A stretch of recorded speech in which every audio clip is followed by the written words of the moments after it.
feel like I should be moving around, like not frozen anymore. I think we're Gucci. At least I hope we are. Someone tell me something. Are we back? Test, test, test. We back? Are we clear? We're moving again? We're good? Thumbs up, thumbs down? I feel like we should be good. I feel like we should be good. You look decent today? Damn. Shit. Hey, yo, just decent? Damn. That's crazy. That's crazy. Chat, do y'all see this lust? What's going on with you, family? Good to see you here. Deej and Queen just came in roasting. Yeah, you look decent today, I guess. I guess. You don't look homeless today. You look like you had a nice meal today. Damn. All right, but now that we got that fixed, Uncle Jay's East. What's up, Uncle Jay? Long time no see. How you doing, fam? How y'all feeling about these markets? I need to know. I need to get some kind of sit rep on the market. We good? We not good? Is this really us? Are we coming back? Is this just a fake out? What's going on? It's still kind of boring. It is kind of boring. It is kind of boring, huh? It is kind of boring. Better Call Saul just walked in the middle. What's up, Saul? Good to see you here, man. I hate that I have to do that. Restart the live and like all the momentum, all the energy is just like you gotta wait for people to come back. Share the live out, man. Share the live. Let me let y'all see what I'm looking at over here, cause we got some things we got to talk about. We got some things we got to talk about, and I'm gonna be honest with y'all. October starts with U.S. shutdown. Brazil wants Bitcoin to what?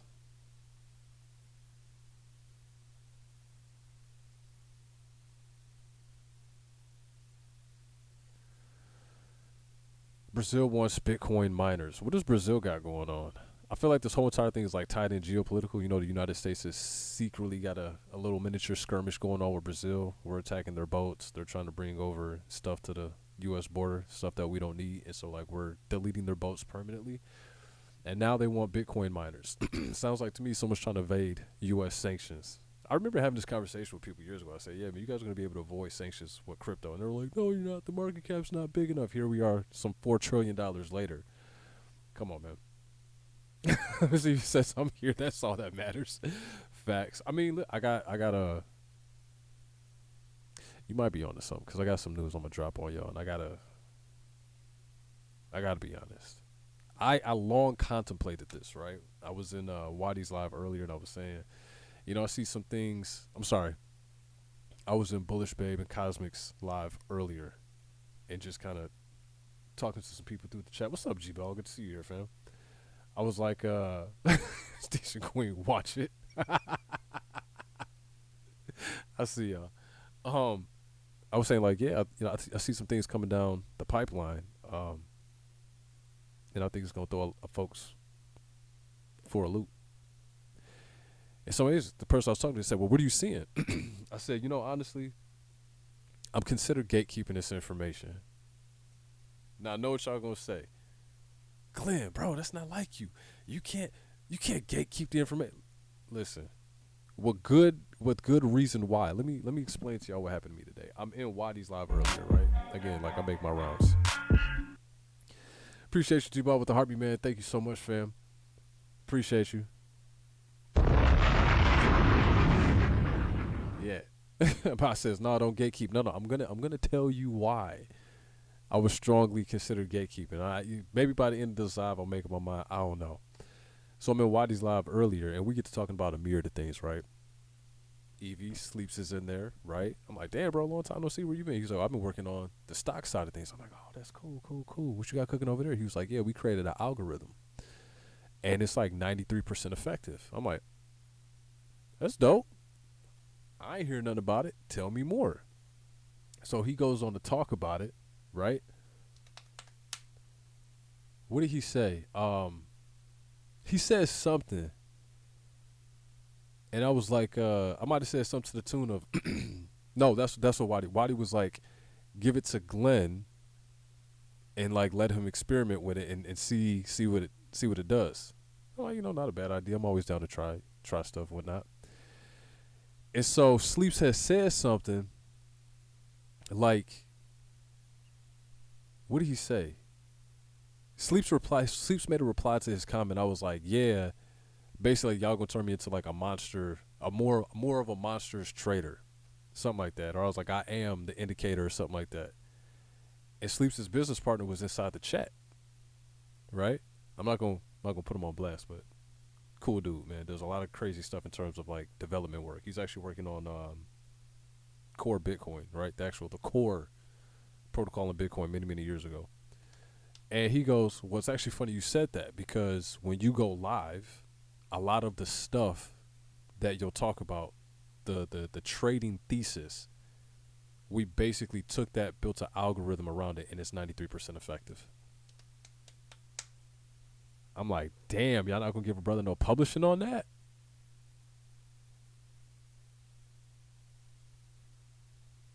Nothing?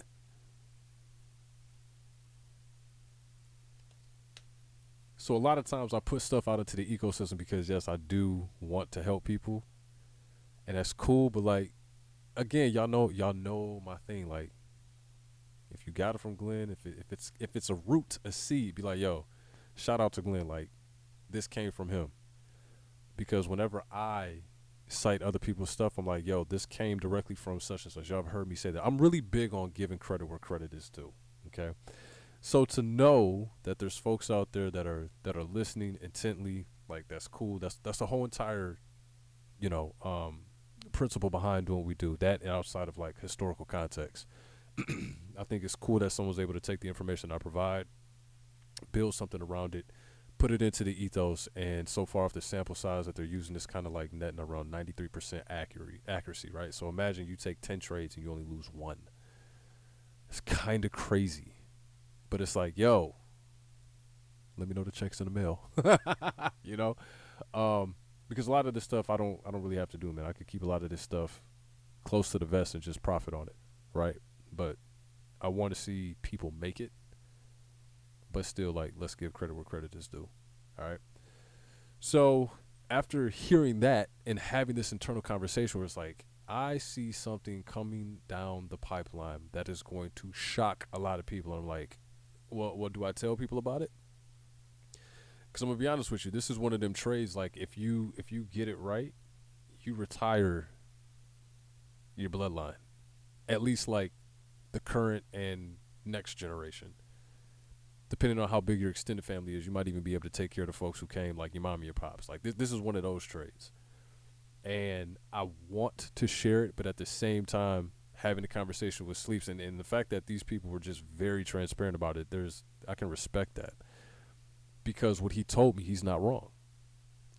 When you have an edge, this is what I told him after he told me, and I'm gonna share that with you here in a second. When you have an edge, you have to protect it. You have to. There was not a lot of people on this app talking about Marco, appreciate the heart me, man. Thank you so much. Remy Lee, appreciate the heart me. Thank you so much. And Lizao, Lil Z, I appreciate y'all, man. Thank y'all going crazy in the chat. Glenn finally back. I'm here. But what I was saying is there wasn't a lot of people talking about the principles and certain fundamentals when it comes to trading prior to me bringing them to this space. And the fact that I can look around and I can see people using it, incorporating their own trading thesis, I'm like, all right, cool, right? People are listening. And I always questioned if people were listening. But when you have an edge, you have to protect it. And sometimes I question if maybe I've given too much, because the information that I put out there, like, it's got the ability to change lives. If you utilize it, if you study it, if you practice with it, if you just get the reps in, it has the ability to change lives. And so this is one of those times where it's like, if you share it too much, the algorithm changes. And this is coming from Sleeps. He's like, this thing that we've created, it's essentially an indicator. We want to share it, but if too many people get access to it too soon, it can change the entire algorithm. And then essentially the people that you're trading against can change. Frozen again. What the?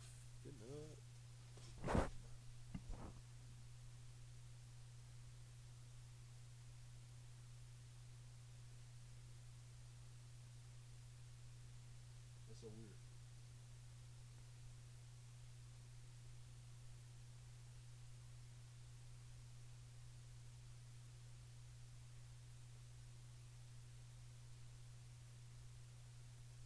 Oh, you know what? I think I know what it is. Hold on, y'all. I think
I know exactly what it is.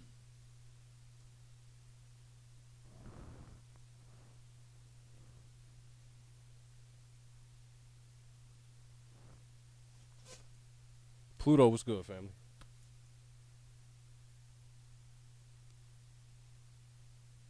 No video signal.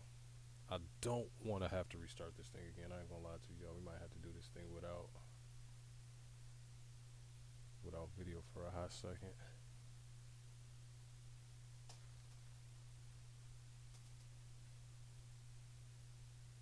Let's see if I can get this fixed.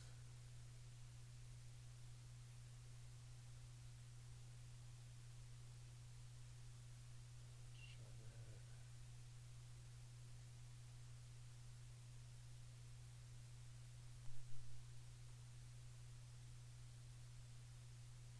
That should do it. All right, we should be back. That should take care of it, I think. So, camera didn't have a card in this, so I don't know if it was throwing it off that way. But what was I saying? Yeah, so you got to protect your edge.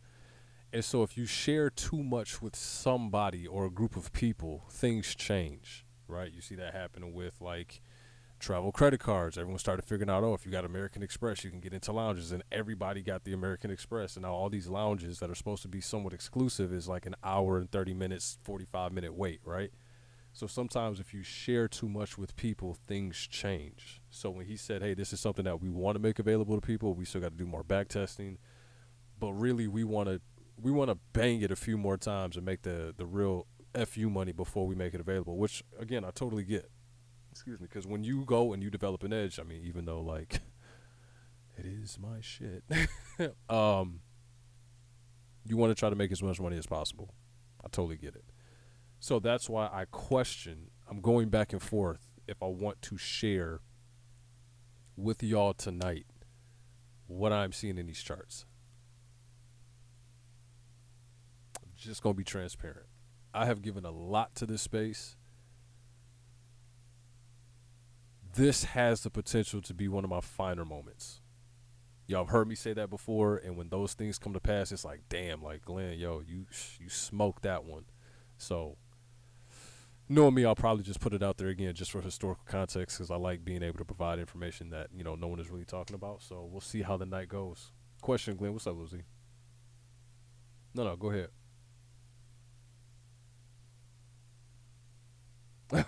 It's all good, bro. Just one more. Just one more. Man, this shit. Nobody. Nobody's talking about this. Nobody. Nobody. Said one more question. Go ahead. I'm all ears. What you got? What you got? Caddy, thank you so much for the, what is that, a morning? Are those morning flowers? Damn, those flowers smell good. Thank you. Thank you for the fairy wings as well. And the, what was that, a heart puff? Cloud puff? A hearty talk? I think that's what that is. Thank you. One time for all time's sake. What platform do you use for DeFi staking? Z, I'm actually not staking, man. Not actually staking. You just have to you just have to retire me once, Glenn. Just once? Just once. Just once.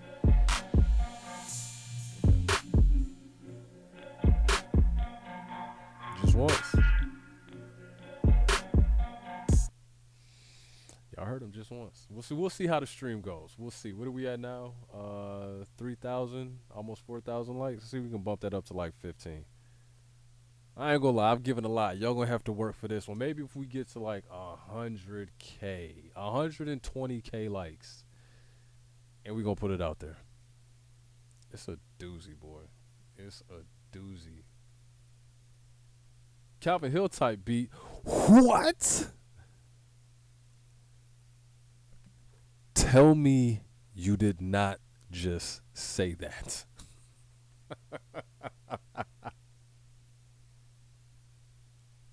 Y'all hear this? Calvin Hill type beat. That's crazy, man. That's crazy. Your man comes back from vacation, does a couple live streams, takes a break for a few days, comes back, and this is what is in the chat. You know what? Chat, y'all a real piece of work, man. Y'all didn't answer my question, though. I heard one person, DJ Queen, she said the markets are still kind of boring. I want to know what is the general consensus amongst you all here tonight. Like, what are y'all feeling? Is the market back? Is it not back? What's going on? Are content creators a little too frothy? Is it getting a little too rich? Bitcoin hit a brand new all-time high. Listen, real fast, let me backtrack, right? So Bitcoin hits a brand new all-time high. I know, listen, XRP folks, people that faded Bitcoin, I know they hate to see me coming. Look at this. Bitcoin, you know what, let's just go down here to the 30-minute. I want to mark something out here. Go back to the daily for a second.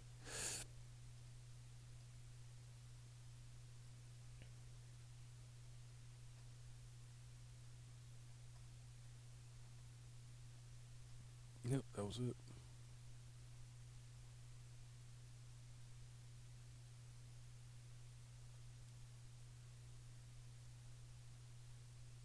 That red line represents the former all-time high. If we go down here to an hour,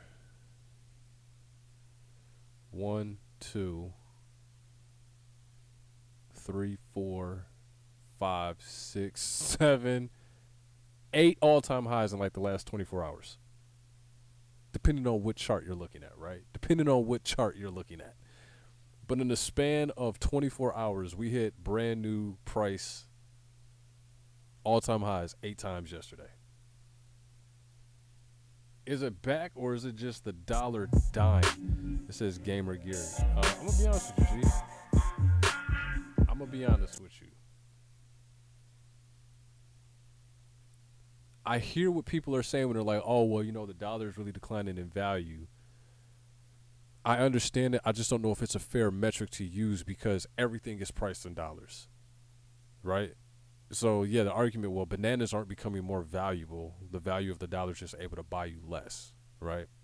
But if we're actively seeing, it's not like Bitcoin is staying at $1,600 and the price or the purchasing power of Bitcoin still continues to allow you to be able to buy more, but it's still staying at $16,000, right? Like Bitcoin is actually going up in the universal measure that we use, in the universal unit that we use to measure value, right?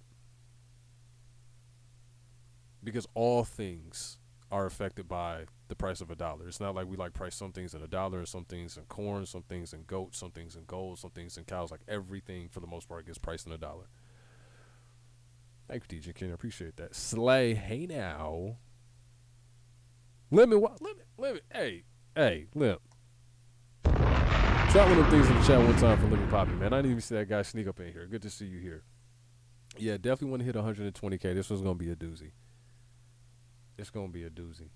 I love doing these lives because I like sometimes I'll look around and I'll like be in other people's lives and I'll see what they're saying and I'm just like, okay, I don't agree with that, or I understand how they got there. I could see that kind of happening, or that one personally, just my own opinion. I think that's like way far off the mark. And then I go on live and I like do my thing, and then I listen to how people's synapses change like over the next couple of days. I'm like, haha, you were watching, right? And that's cool. That's cool because it should be about the community, right? It's just we got to tighten up. We got to tighten up. Another thing is all these companies are buying U.S. Treasuries to back their stablecoin. Well, yeah, they have to. They have to, which is one of the reasons I'm super bullish on Bitcoin, right? Like if we just, again, let's just take a couple steps back here. Let's go back a few months ago when the whole talk was RLUSD before RLUSD was launched. And I was telling people, I said, hey, you know what? I think the main thing you got to keep in mind is, and some of you are going to be able to finish this sentence, there is a strong correlation between stablecoins, treasury notes, and Bitcoin, right? So if you go back like 3-4 months, what were some of the things I was saying that they were likely going to do? I said they're going to run up the price of Bitcoin because the higher the demand for Bitcoin goes, the higher demand for stablecoins there are. The more demand for stablecoins there are, the greater the demand for treasury notes there have to be. This is why when Donald Trump, when he was campaigning, went on like MSNBC or maybe it was Fox, and he said, yeah, maybe we'll take care of the debt and maybe we'll pay off the debt with some Bitcoin. And everyone laughed at him like, oh my God, look at this senile old man. And I'm like, oh no, y'all don't get it. You don't get it. Almost every time, and I can go back and I can show this to you right now. I was on Twitter yesterday, day before. When did Bitcoin make its run? Day before yesterday. Actually, if you got it right there on a chart, Glenn. Why don't you look at it? This was Sunday. All right. So Sunday before Bitcoin makes its run, Watcher Guru, I think was the Twitter handle I was watching. They were like, hey, Tether just essentially printed more Tether. Well, the only way for Tether to do that is they have to have the stable coin. I'm sorry, they have to have the U.S. Treasury notes to back it up because it's got to be 1-to-1. You want to print $100,000 of Tether, you have to have $100,000 of Treasury notes. Okay. So if they're going to run the price of Bitcoin up, and I think Saylor's in on this, and I think a lot of the Bitcoin treasury companies are in on this, and I'm here for it. I hold a lot of Bitcoin like I'm here for it. Pump my bags. I do not care. I was buying Bitcoin when a lot of people were buying like shit and doggy moo moo coin and speculating and doing, all this other stuff. Okay? So please run my bag up or run everybody else's bag up too. But I said if they run the price of Bitcoin up, they have to run the demand for stablecoins up because in order for Tether and other stablecoin issuers to be able to do the business that they do, they have got to have treasury notes, right? Well, if you go to the U.S. government and you're buying the treasury notes, right, you're essentially buying the bonds. Well, what does the government do with those bonds? They take it in, and that's what they use in part to fund their day-to-day operations. Well, if the price of Bitcoin is doing this, and if the price of stablecoins or the demand for stablecoins is going up, and the demand for treasury notes is going up, the government likes it. That's why when everyone's like, oh, Tether, they're not compliant, Micah, oh, they're going to go the way of the dodo bird, I'm like, the United States is not going to cut off the customer that is spending the most amount of money with them. If Tether were a nation state, at one point in time, I think it was like number 13. I think they're number 7 now. Someone fact check me on that. They're either number 13 or 7th in terms of like entities that are buying U.S. treasury notes. The United States government is not going to turn their back on that because China's not buying it the way they used to. Japan's not buying it the way that they used to, right? The biggest client in town right now for U.S. treasuries is stablecoins. It's Tether and everybody else that wants to issue stablecoins. So they have to. Tether isn't in the USA yet. They don't have to hold 1-to-1 until they move the company. No, but Roy, they do. If I were to pull up Tether's reserves right now, I think it's like 84% of the assets that make up their reserves are U.S. Treasury notes, which is crazy because people are like, Tether's never had a formal audit. Like, that's why they're not MiCA compliant. No, they're not MiCA compliant, and they're not here in the United States because they didn't want to use United States banks to hold their money. Well, this probably goes back to 2022, 2023 when all those banks were, Silicon Valley, Signature, all these banks were going under, and all of these banks were crypto banks. Some of these banks were, technological or tech banks. It was a bad year for banks then. So if I'm Tether, I'm kind of like, I probably wouldn't want to leave my money in your banks either. You guys are going through a hellified time right now. Matter of fact, if you just want to see the Tether reserves, let me know. Put one in the chat right now. We'll pull it up. Just so that we're all playing with the same information here. There's going to be a UA Tether, So, yeah, they're already working on it. One? All right, cool. I got y'all. Let me do this.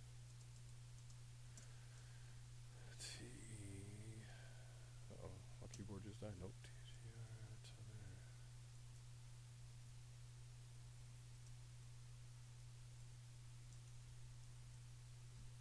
I think somebody got a keylogger on my account or my computer. My shit's moving a little slow.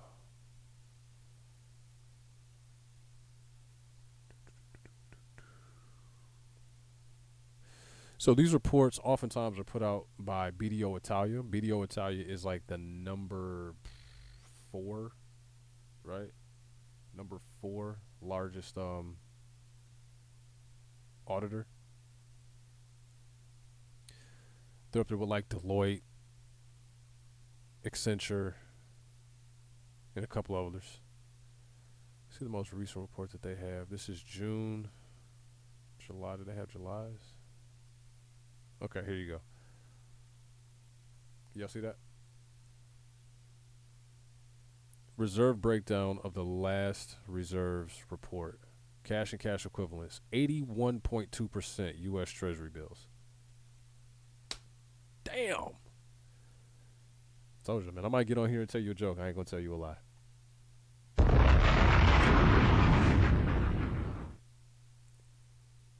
So the next time someone tells you, oh, Tether hasn't gone through a formal report, just be like, yeah, just go to tether.io/RU/transparency/?tab equals reports. There it is right there.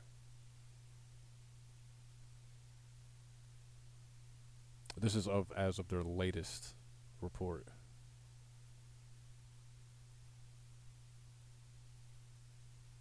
Damn, Tether balling.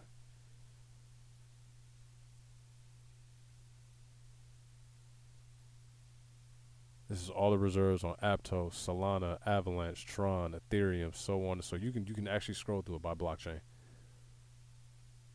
Crazy. Appreciate y'all sharing those lives. Thank you so much. On CeeLo, on TON Network. Total assets 162 billion. Net equity 5 billion. Total liabilities 162 billion. Net equity 157 billion.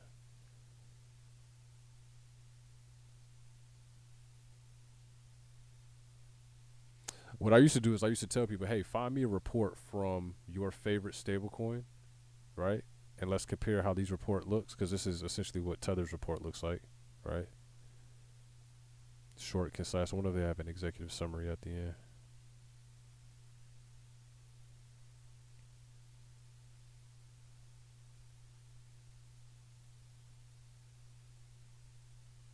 All right, just kind of gives you a little bit of a breakdown here so you know what you're looking at. Fiat denominated Tether token reserves report. Now you could take this and look at USDC, look at RLUSD, and let's compare reports. Let's see what's in one report. Let's see what's not in the other one. Let's see what both of them have. Let's see what both of them don't have or have chosen to omit. But as someone just said a moment ago, yes, Tether. Fuck.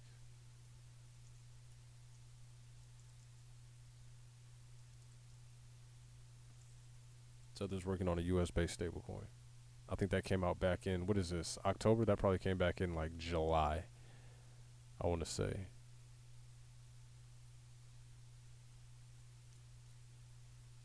Tether unveils USAT stablecoin to boost U.S. market presence. I told y'all Tether wasn't going anywhere. Tether is the largest buyer of bills from the United States government. This is right now the government's biggest client. If it were a nation state again, it'd be like number 7 or number 13. They weren't going to turn their back on Tether. If anything, they would work with Tether and be like, hey, This is what you got to do, right? Get yourself in the line so you can qualify, so you can be legitimate, and then we can keep this thing going. Because Circle's not buying as much as Tether is. RLUSD definitely isn't buying as much as Tether is. And so when you take a look at that stablecoin bill they were talking about, you needed to have, I believe, a market cap over 10 billion for you to be regulated by the feds. Any stablecoin issuer that was 10 billion or below, you would be governed by the states that you were trying to do business in. But once you cross that threshold of 10 billion or more, the feds would essentially look after you, or the feds would regulate you. And as of right now, last time I checked, that was like Tether and USDC. Tether and Circle, that's it. But everybody wanted to say, oh, URL USD, they're going to be in the mix because everyone's got a hard on for Ripple and everyone's got a hard on for XRP. And they just can't stand to think that maybe, just maybe, XRP isn't going to be in the mix. Or maybe, just maybe, XRP is not going to do half of what most people think it's going to do. But those of us that get on these TikTok lives and I told you something, then I said, hey, if you want to see it, put one in the chat. You guys put one in the chat. Boom, I show it to you. Right? Then months ago, we start talking about Tether getting ready to issue a U.S. version of their stablecoin. And I said the same thing. Hey, if you guys want to see it, put one in the chat. Boom. Back then, people put one in the chat. Boom, showed it to them. All this is just objective information sharing. It's not me just telling you this and then telling you, go do your research. No, we leave that to the other guys over there. But over here, if I tell you something, please believe I got one in the chamber ready to go. I can show you where I got it from, and it's not a bobsbasementblog.com. It's coming from real reputable sources. Some people, they can't stand when Glenn call them out on that. Like, hey, you made a pretty lofty claim. This source is kind of questionable. It's kind of sounding like conjecture. It's kind of sounding like a fable. It's kind of sounding like hyperbole. I don't know if it's really legitimate. And they want to go throw a hissy fit or a temper tantrum. Oh, Glenn called my kid ugly. Rah, rah, rah, rah, rah. Cry harder, bro. You remember when you was playing Call of Duty? And, like, you would be last on the leaderboard, and you get back to the lobby, and you can hear everybody talking smack. And what's that thing they used to say? Get good. That would be my message to the people who do not see the importance of being objective in the information that they share, objective in the narratives that they will want their community to believe. Get good. I'm not being nice about it anymore. I'm not. There's a clear distinction. It's people who have no problem being objective, a big-ass gap, and then everybody else that just wants to speculate. I have no time for the speculation. I don't want to do the speculation. I think the speculation ultimately leads to people getting wrecked. And I'm here to help people. Pointblankperiod.com. End of story. All right? So that's my spiel on Tether.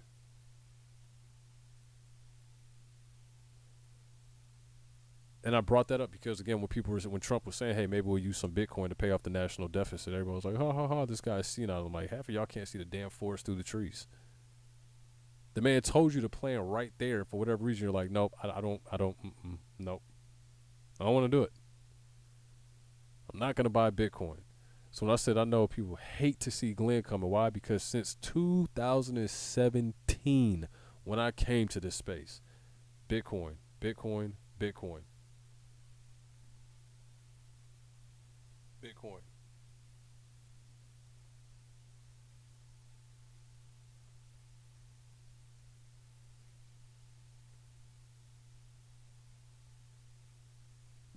Bitcoin. No, not 15. Not 15,000. That was too easy. I'm saying 150,000. It's frozen again? All right, I'll fix it.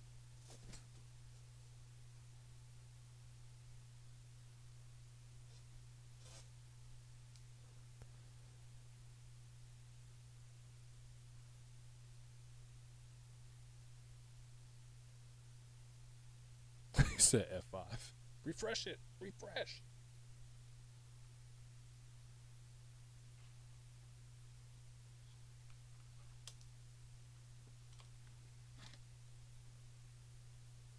Refresh that daggone screen, man.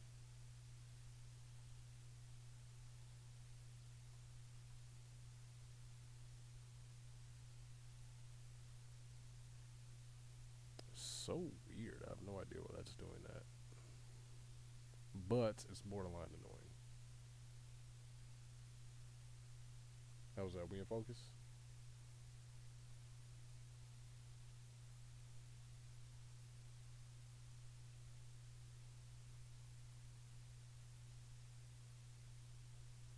No, there we go. Back like I never left. I have static. Is it static in? Said Lord, what? Dan Warnaby. What? What? The audio is? That's so weird. I'm not hearing anything. Hold on.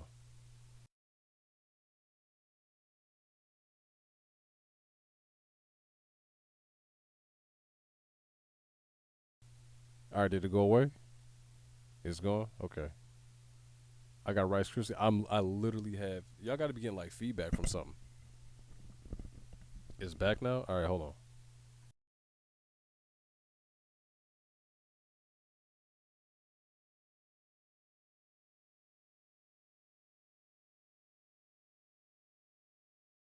Sounds like me sneaking around. It's still a hiss.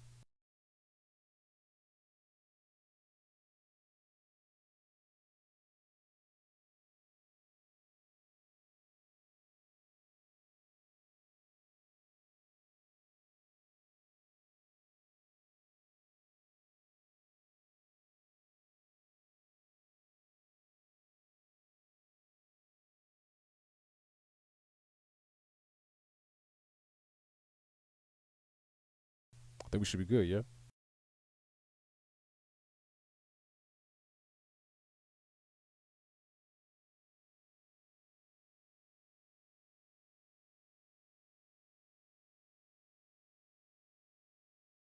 All right. How's that? Still hissing?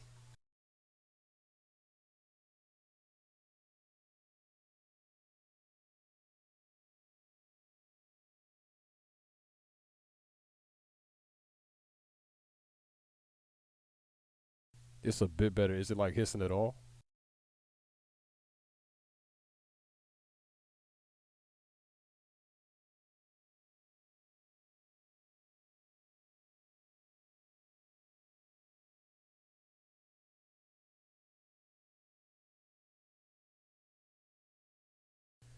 All right. How's that?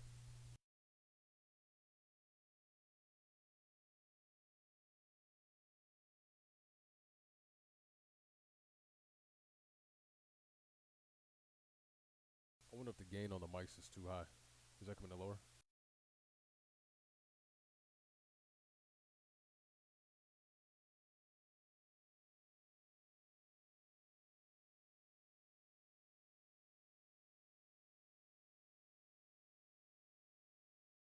Yeah, because I'm cutting the audio because if it's coming in, I don't want to blind y'all.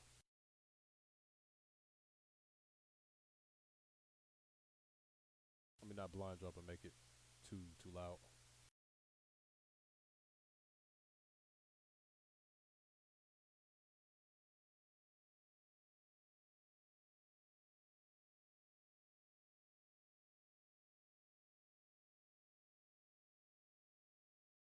Let me go to TikTok's options. Make sure this isn't some on TikTok.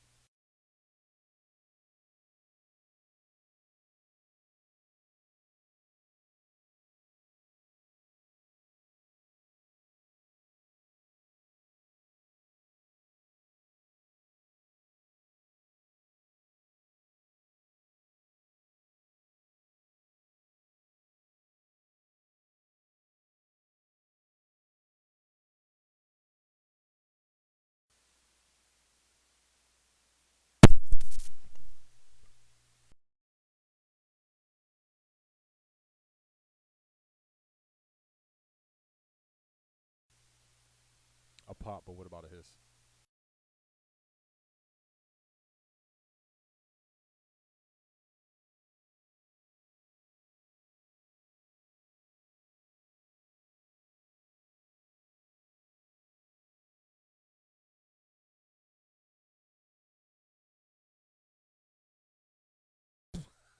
Let me see if y'all saw that. Both hands on the mic.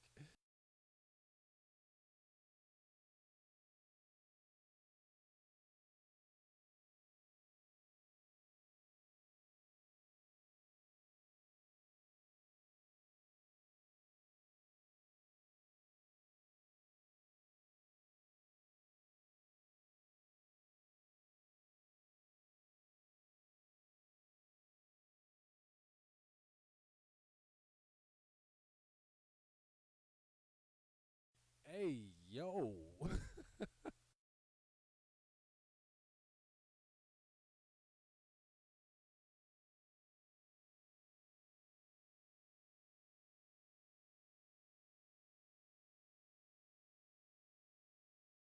Take a second here to gather my composure. Is that audio better now?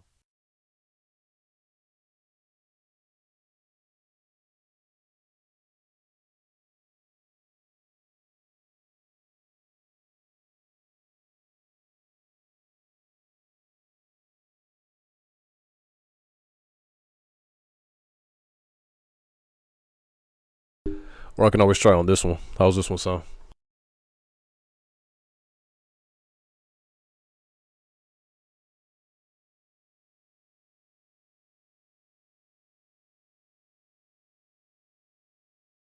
This one's better? Okay, maybe we'll just roll with this one now.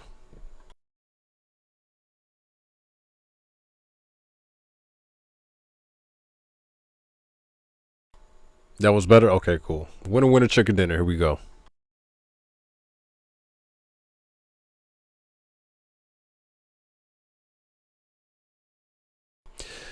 Miss Evie, you are a perv. Deja Quinn, you right there, right along with her. Yeah, use both hands on the mic. Nasty little filthy McNasties. I like your voice with this mic better.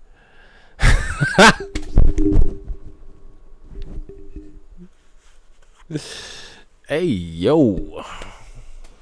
It's about to get spicy. I'm going to cut this camera off and go radio mode. Start reading y'all some of that literature. No, let me stop. Let me stop. TikTok, like, listen. We will get you again. The Price is Right microphone. I know, right? A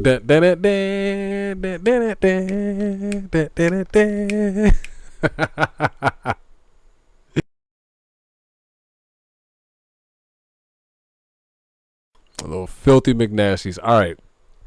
So what was I saying? Where are we at in terms of the likes? Can I share this with y'all? Nope. 35K. We are still not there yet. Miss DJ Queen, please do. You better stop.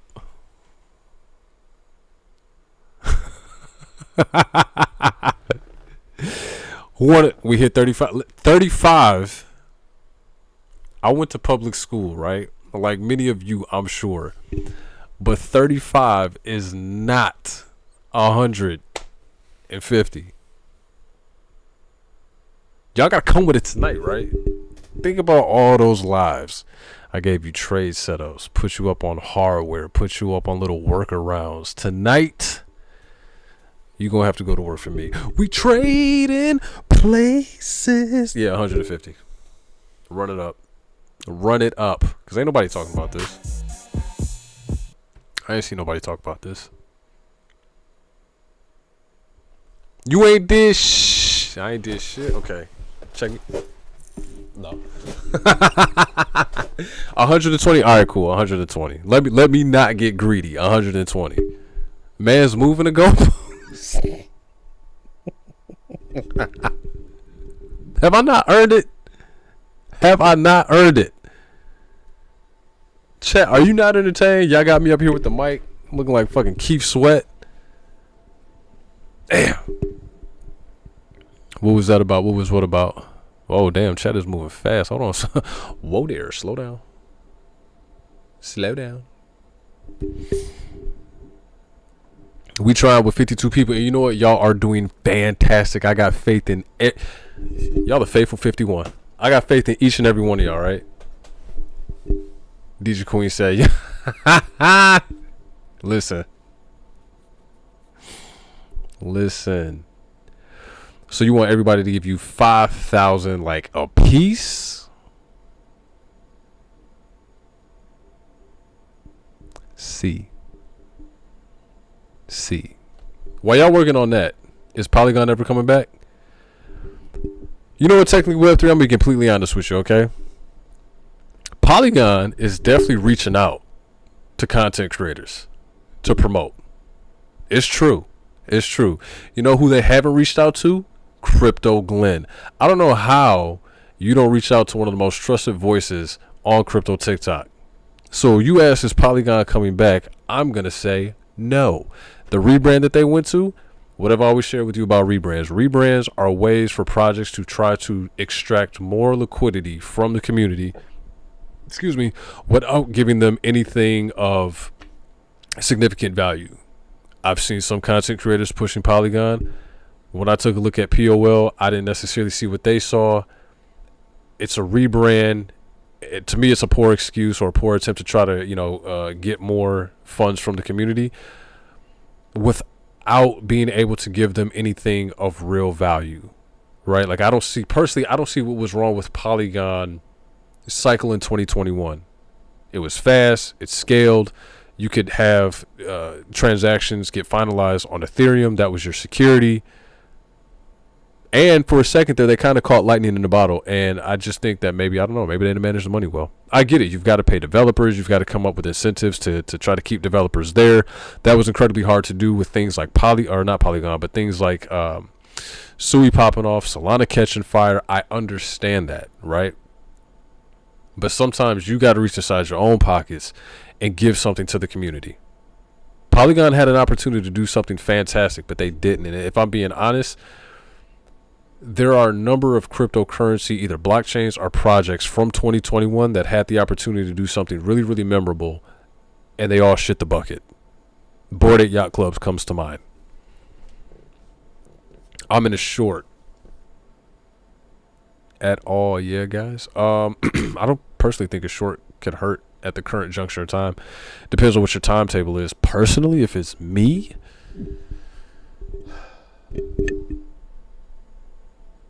it's a lot of different cryptocurrency content creators that led y'all astray, man.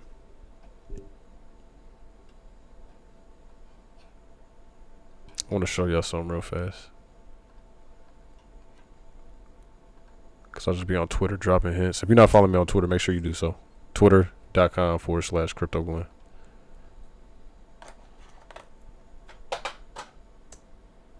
There we go.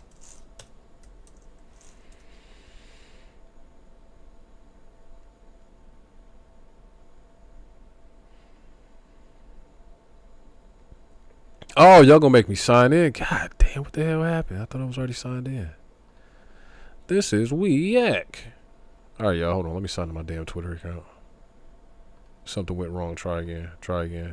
Damn, Twitter's hating. They don't want to let your boy in. This is crazy. Nothing's working right tonight.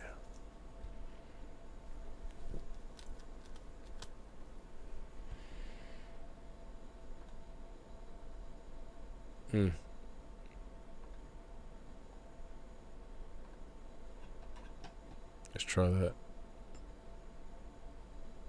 Don't tell me I got banned from Twitter. Damn.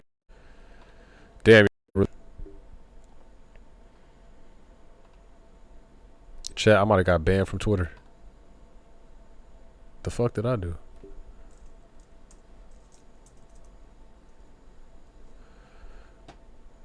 Alright, let me try to backdoor it. Hold on, y'all. Give me 2 seconds.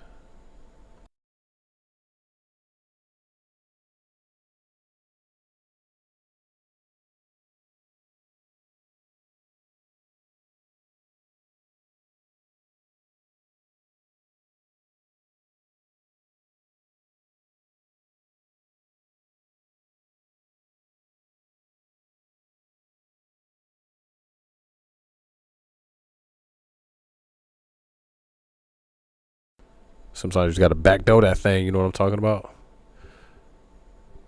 Let's go here, Crypto Glenn. Booyaka.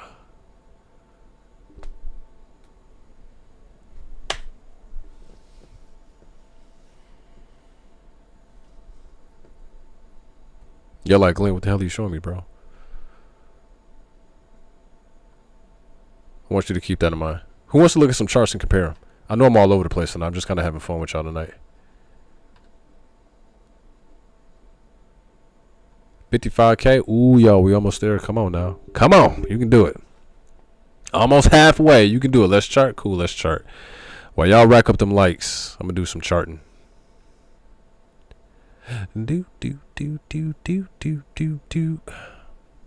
So this is what? BTC on the 1 hour chart?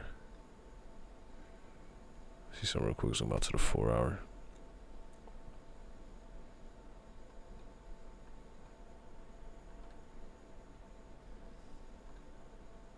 It's not doing too bad, right?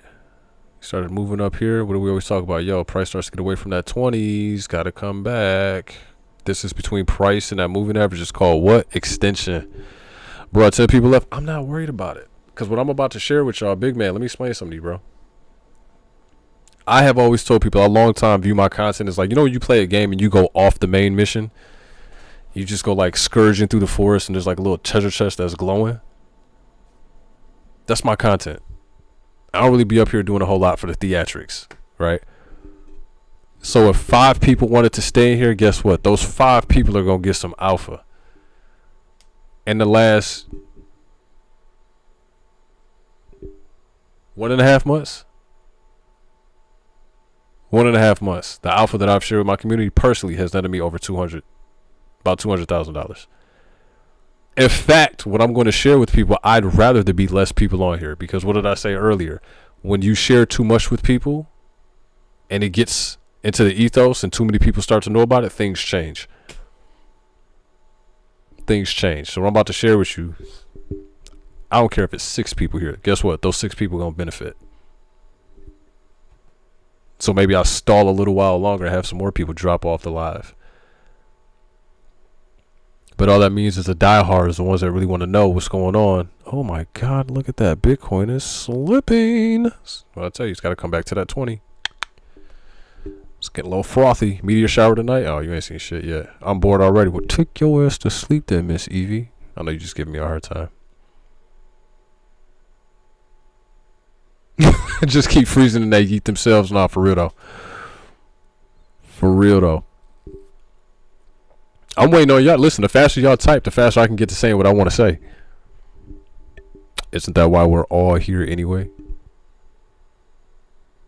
And how come I just can't just come back and just powwow with y'all, huh? It's always got to be like, Glenn, hit the trade, hit the chart, tell me something. What? Why is it never, Glenn, how are you doing, brother? How was your weekend? What did you have for dinner tonight? It's always Glenn, chart, now, tell it. Alpha, bring it. I'll bring it, but you're going to have to work for it. Thank you, Mr. Cryptosis. You always dropping gems. Thank you. What Miss Evie say? You powwow at game night. Oh, so now I only have designated powwow times?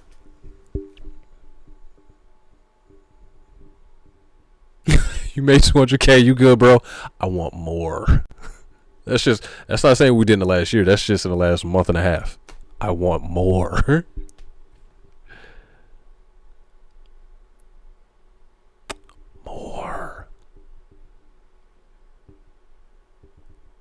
Bro, I'm a school teacher. I got to work in the morning.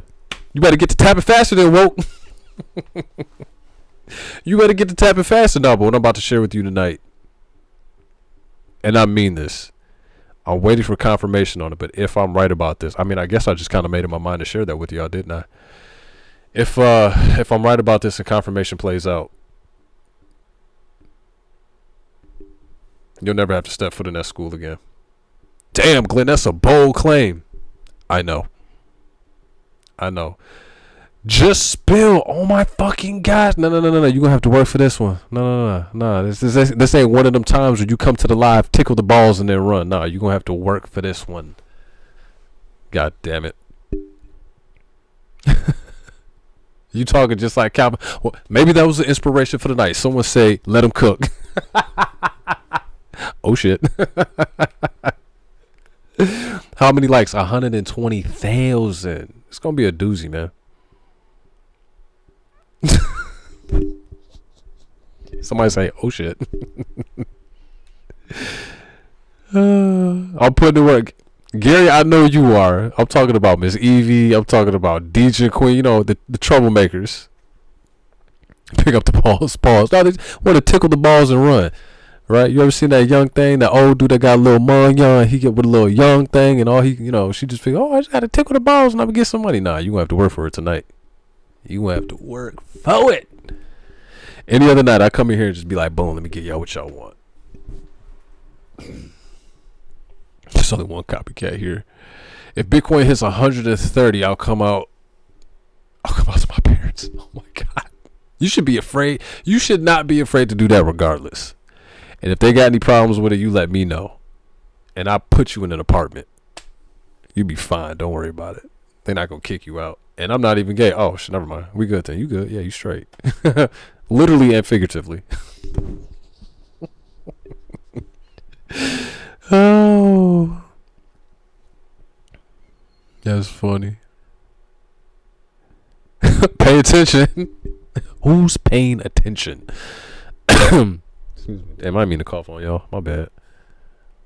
The bill says I'm a copy trader. That's what's up. I just, I found out I could do that like a year ago. I could like have people copy my trades. And I'm like, that could be kind of cool. But then I thought about it. I'm like, everybody don't have the same like tolerance and threshold that I have.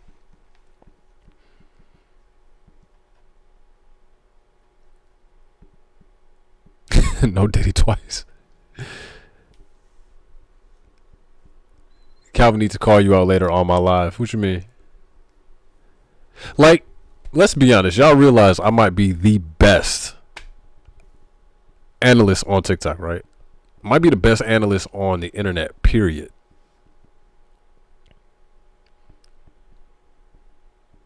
AI bot is worse. Yo, it's Oz. Just let me up a little bit. What you talking about? I don't got a request. Or do I? Yeah, I'm not showing one.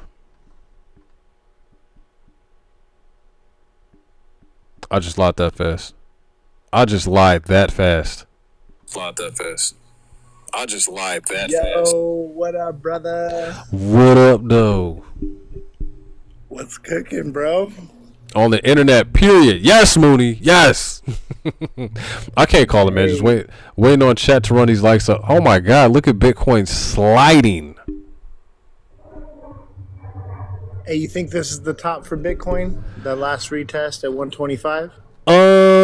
If I'm being completely honest with you, let's zoom out here to the daily and see what we got. We're gonna work our way backwards. So first and foremost, our original measure move for something like this move was going to be like 130. I still personally think 130 is on the table. I just think we blew past certain zones and we did not come back to check them. And this chart right here, especially on the daily, is looking a little too vertical for my liking. So my thought, we're probably going to come back down.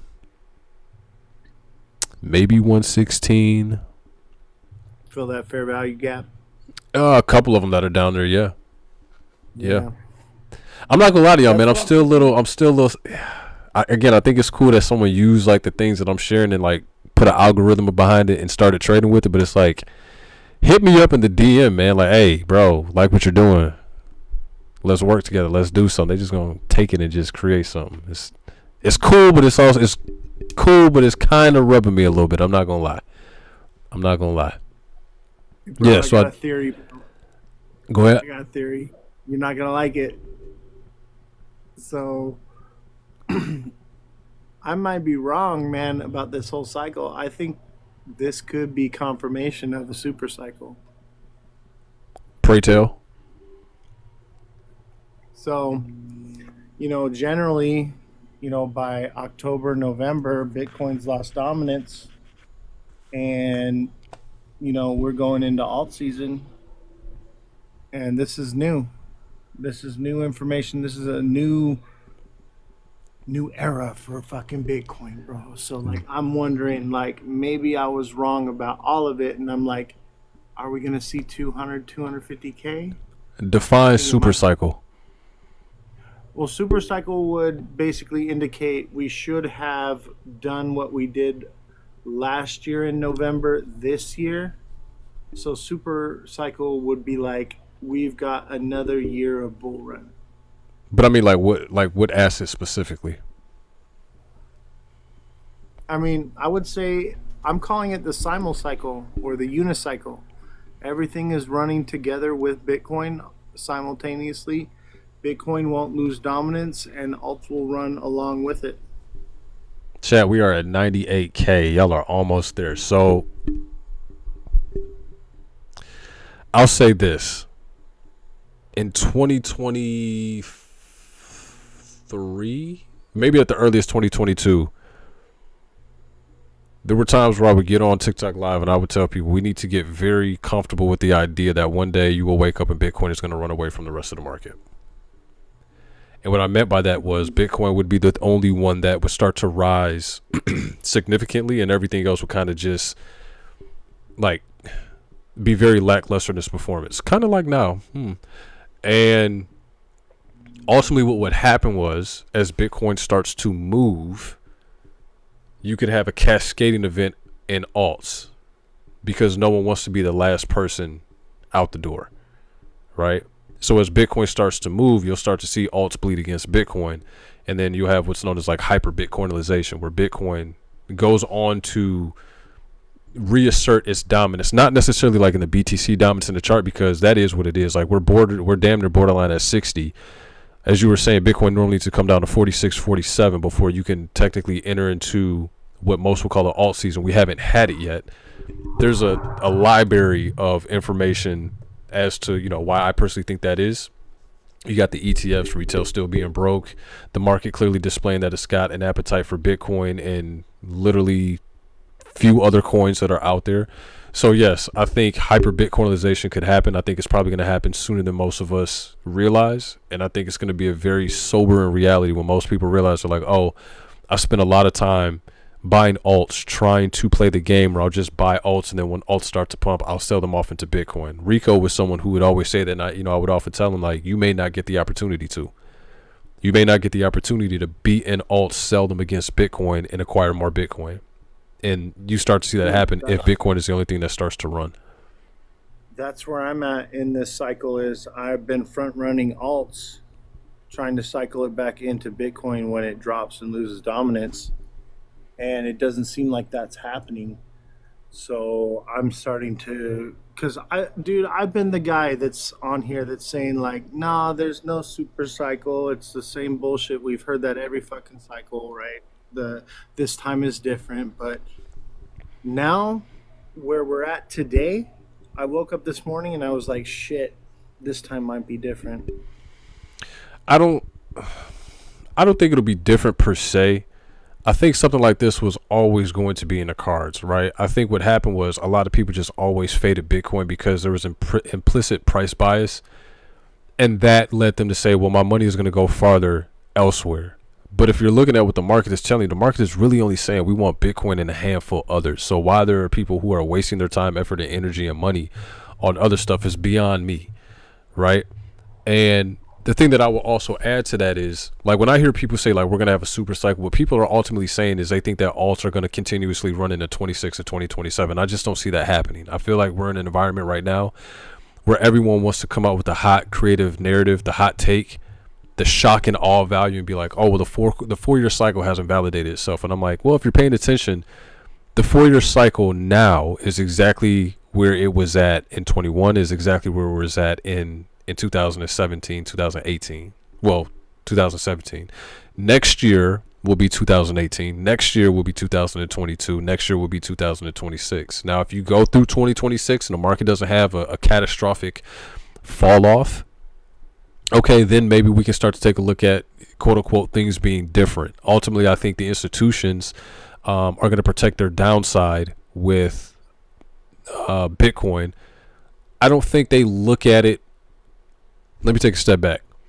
The Bitcoin treasury companies look at Bitcoin the way that retailers look at Bitcoin. The institutions that are offering you an ETF, as long as there's a profit to be made, they'll buy it, they'll sell it, they don't care, right? And so that's the bit that I think we've got to keep in mind. I don't necessarily think the institutions are going to be here to save us. I think the treasury companies, that's a little bit of a different story. Their principle, their investment ideology is a little bit different. But for Wall Street, as long as there's a dollar to make, they're going to take that trade to the upside. They're going to take the trade to the downside. Ultimately, does that help insulate Bitcoin holders if they're holding? Sure, 100%.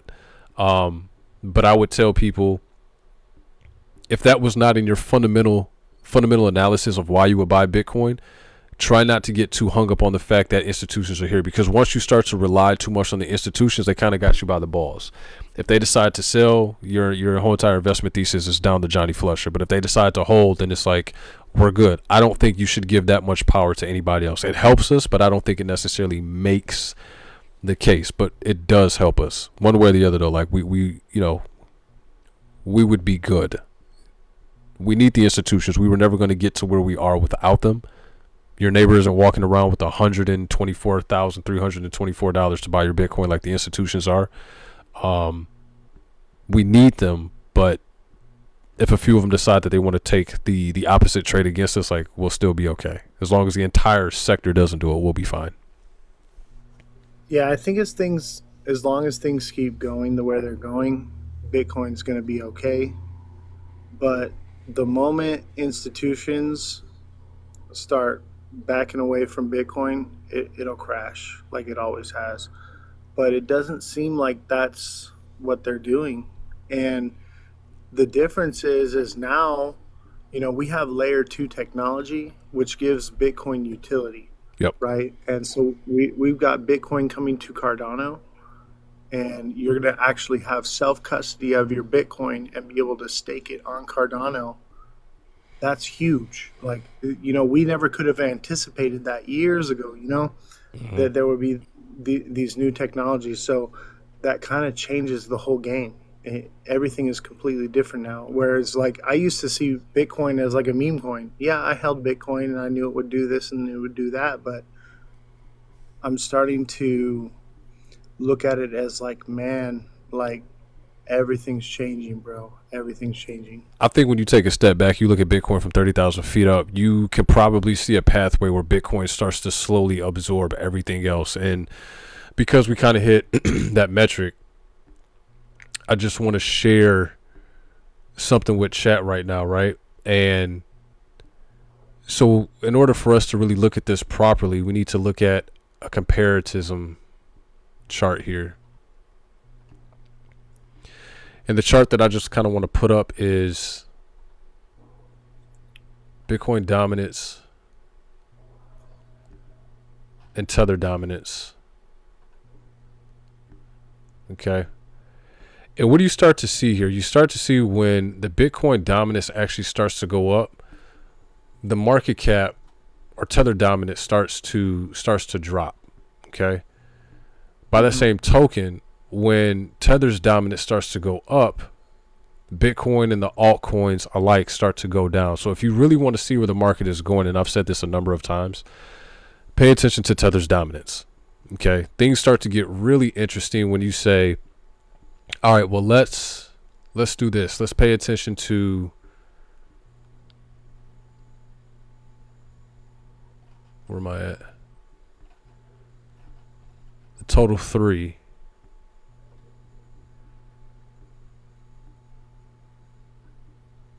Right? Let's pay attention to total 3, and let's pay attention to the Tether dominance. It's the same situation. When Tether dominance starts to go up, let me zoom out here so everybody can see it.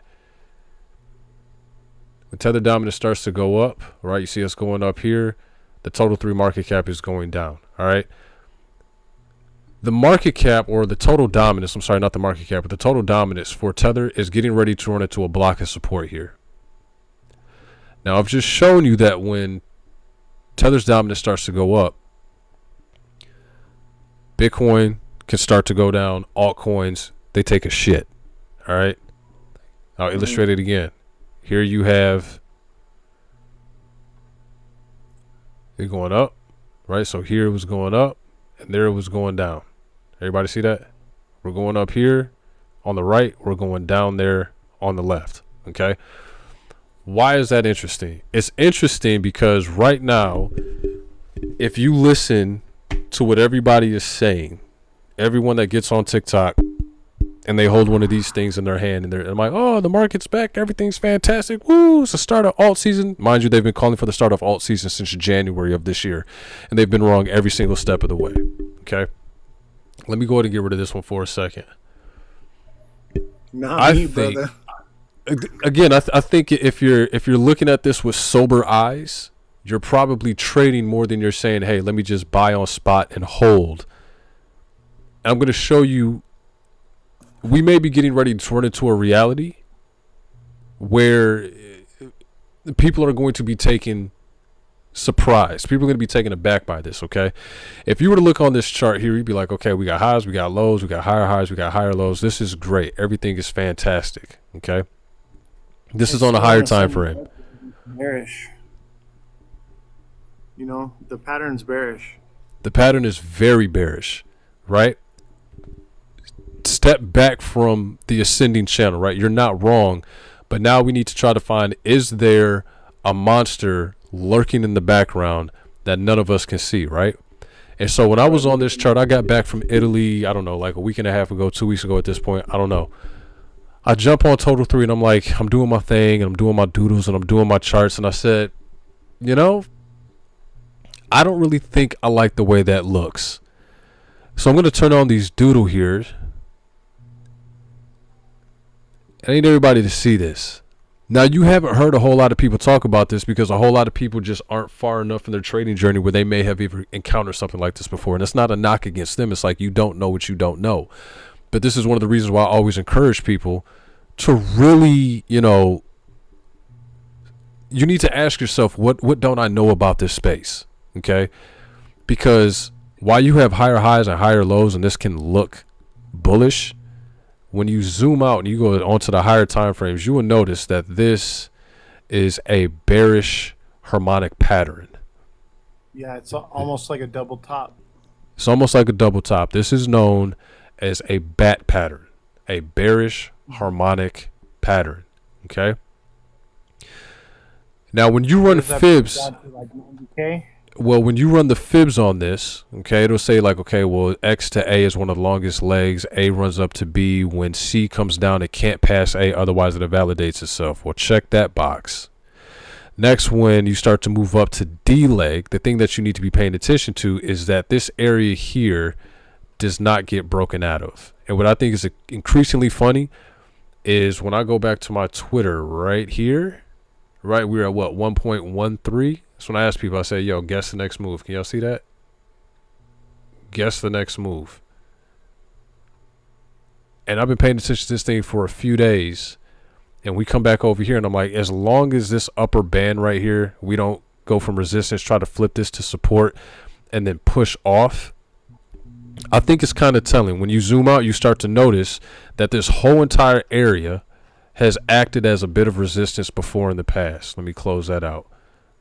We got rejected back here, right here, rejected here, rejected here, rejected here, rejected here. I know there's a school of thought out there amongst traders that believe the more times you hit resistance, the more likely you are to break through it. It does not work that way.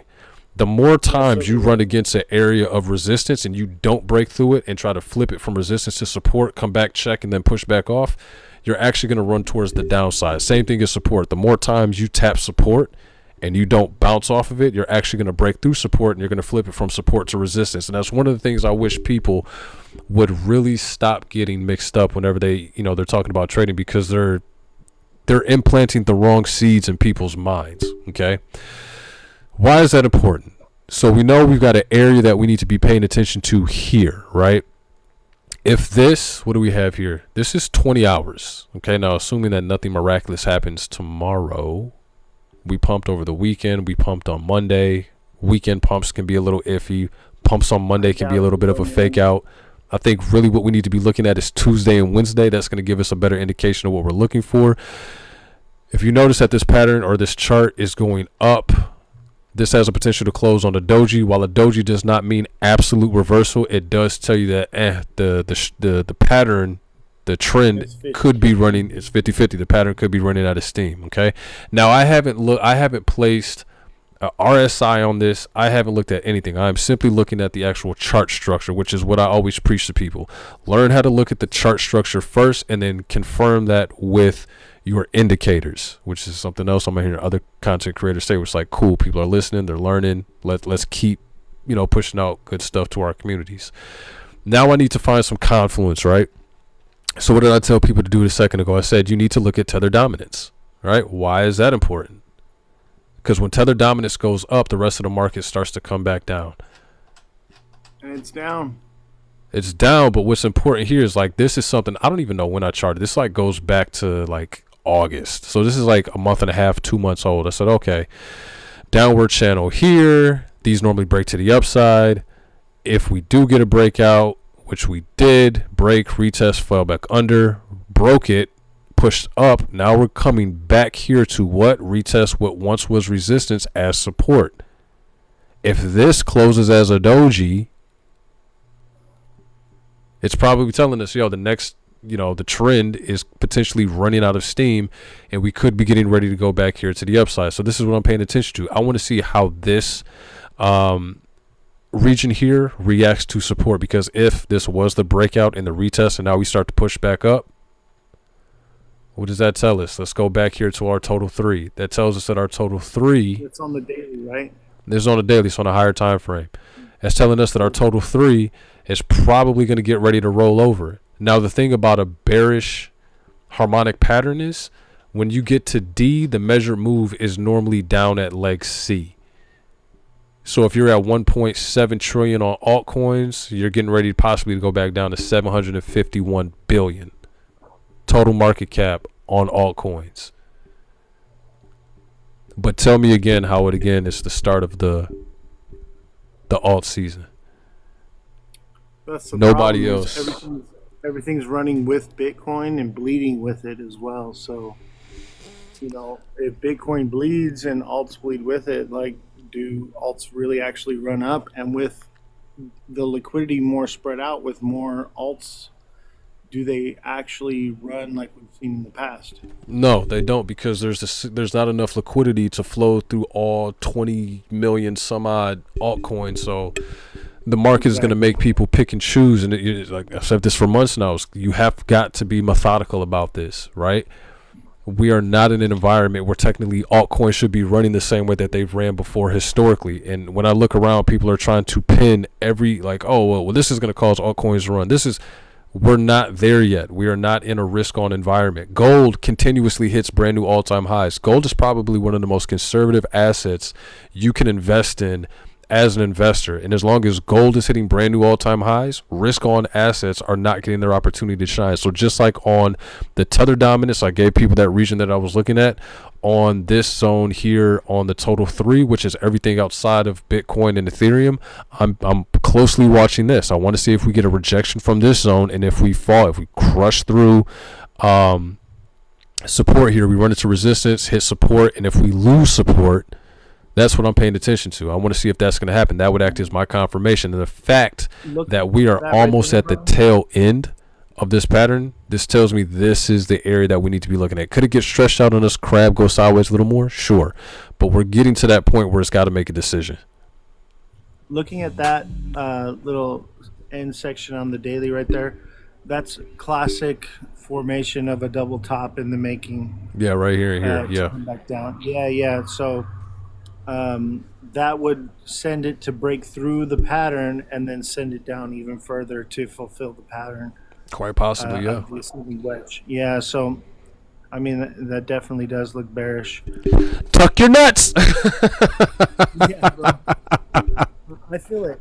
But at the same time, like, the problem is like I was saying, is like alt season, right? Everybody, I've been in crypto since 2016. So, like, those of us who know the cycle, like, we're kind of getting effed right now because front running alts is kind of like blew me out of the water, man. I should have been in Bitcoin the whole time. I've only been telling people to be in Bitcoin since I got here in 2017. And people are like, I want Doggy Moo Moo coin. Cool. You do you. I'm going to keep getting these gains. I mean, it's just like the charts, they don't really lie. And that's what I'm saying. We can't. I'm not saying, this is going to happen next Tuesday at 7 o'clock. But what I'm saying is this is what you need to be paying attention to, right? And so we've only alts that really do anything, brother, is going to be the shiny new coins, because people are going to go, oh, shiny, and those will run. And then, basically your blue chip alts, they're going to barely see all-time highs if they do it all. I think it'll be the ones that Wall Street. I think it'll be the ones that Wall Street has a pathway into through ETFs. If you're going to have a quote unquote like alt season, I don't think we're going to have the type of alt season that we've had before in the past, if we get it at all. But I think if people are going to look at, alts, I think maybe the ones that have a pathway into ETFs through large issuers that are spot ETFs, those are probably going to be a good place to look. You may have a few flyers out there where they, Solana, hang on, some XRP. that did not have ETFs, they may run a little bit, but it's not going to be like 2017, 2021. Close your eyes, throw a Right. dart in any direction of falling cash. I'm not seeing that. I agree. I think you got to be selective and choosy. Uh, Honestly, my pick for this cycle, I'm feeling like Solana, Cardano, XRP are probably going to be the alts that actually do something, and XRP only because of the narrative behind it, but it has a lot of, it's going to be harder for it to move with, Ripple holding so much of the supply and dumping on it. So I'm kind of leaning towards Solana, bro. I feel like Solana is going to be the alt winner this cycle. I think if we do get clarity, if we get the regulation that we're looking for, you've gone through, if you read what R3 is saying about banks and DeFi, R3 Quarter is going to bring the banks into DeFi, and they're going to do it through Solana. I'm very bullish on Solana. Very bullish on Same. Solana. But we need, there's a few pieces that we need to fall. Real fast, I just want to touch on chat here. Mooney says we had a great bull market if you bought in the bottom of 2022 and the new bottom of 2026. Yeah, for sure, right? Like if people were buying, if they were like adding, to their bags in the bear market, like for sure, right? Because what happened if matter of fact, we can just look at it. Let me turn this off. This was 21, right? This is 21. The craze. We're right back where we were. You notice we haven't really accelerated beyond that. Now, if we accelerate beyond that, it's going to completely invalidate everything that I've just shown you. So we got to wait and see. But here's where we're at. Oh, damn. You can't even see that. My bad. Here's where we are in 21. This was the bull market in 2021. Altcoins were doing jumping jacks. Shit was going crazy. We just came right back to that zone. What people were expecting was for us to be here, but then to also extend and climb further. And we haven't had that happen. So really, a lot of people, even if they were holding their bags from here and they round tripped, how can I word this? The market cap is there, but your tokens have not appreciated in price. Only people who were buying down here, right, saw that rise, that increase in price. But if you round trip, no, you're still kind of where you're at, which is going to be a bad situation for a lot of people. The majority of retail that bought in January, they're all just waiting to make a profit. They're like, shit, I just been holding for the last 9-10 months, and I'm Yeah. breaking even. Because if I'm being honest, altcoins really topped in November, December of last year. Like if I were to pull up any random chart on the majority of these altcoins, it's either November or December. And if you weren't looking around saying like, man, it's a little bit too many, congratulatory high fives, ass pats, and back pats that are going on, I'm going to try to slide out of here and look for the exit. You rode everything down from November, December, and you're essentially just waiting, which is a horrible, horrible place to be in. Moody says, give it a couple months to break out of that massive cup and handle. Let me say something real quick, especially on what chat just said, giving it a few months. Okay. Do you trade moon cycles? No. So there's actually an indicator that's called moon phases, right, on TradingView. It's a real thing, bro. So new moons are bearish, full moons are bullish, right? It's a full moon tonight, and we just hit that top. So what the moon cycle would say is that we're about to turn bearish right now and send it back down. Well, look at that. So if you factor in the moon cycle with this, right, and you look at it, what we're sitting on is the precipice of, is this confirmation of a super cycle, or is this confirmation of business as usual, basically, is what I'm seeing. So like the next week is going to define what Bitcoin is going to do for the rest of the bull run, for the rest of the cycle, right? So if it does pull back, which it looks like it's going to, it seems to me like we're in a regular cycle. Now, are we going to pull back 70%? Probably not, probably like 40, 50% in Bitcoin. And, that there will be less liquidity running from Bitcoin into the alts and then more alts to go through. So they're not going to run as well. Or Bitcoin holds and breaks out in the next, let's say, 2-3 weeks, right? If that happens, then we're looking at a super cycle.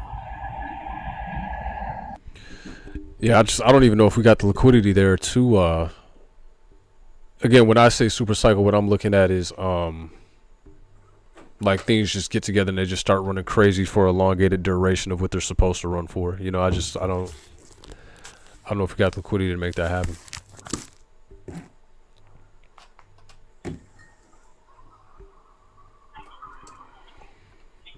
I just wanted to look at something here. Mooney was like, we got a cup and handle. Why is this not deleted?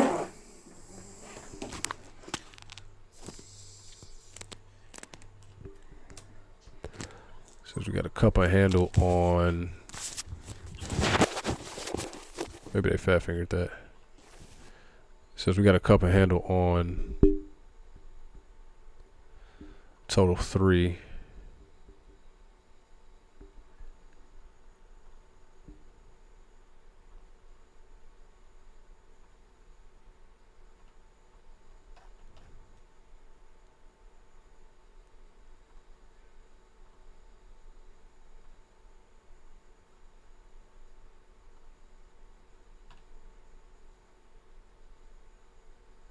Someone said tariff stimulus package. That's not happening, bro. It would help. Bubble. It would help.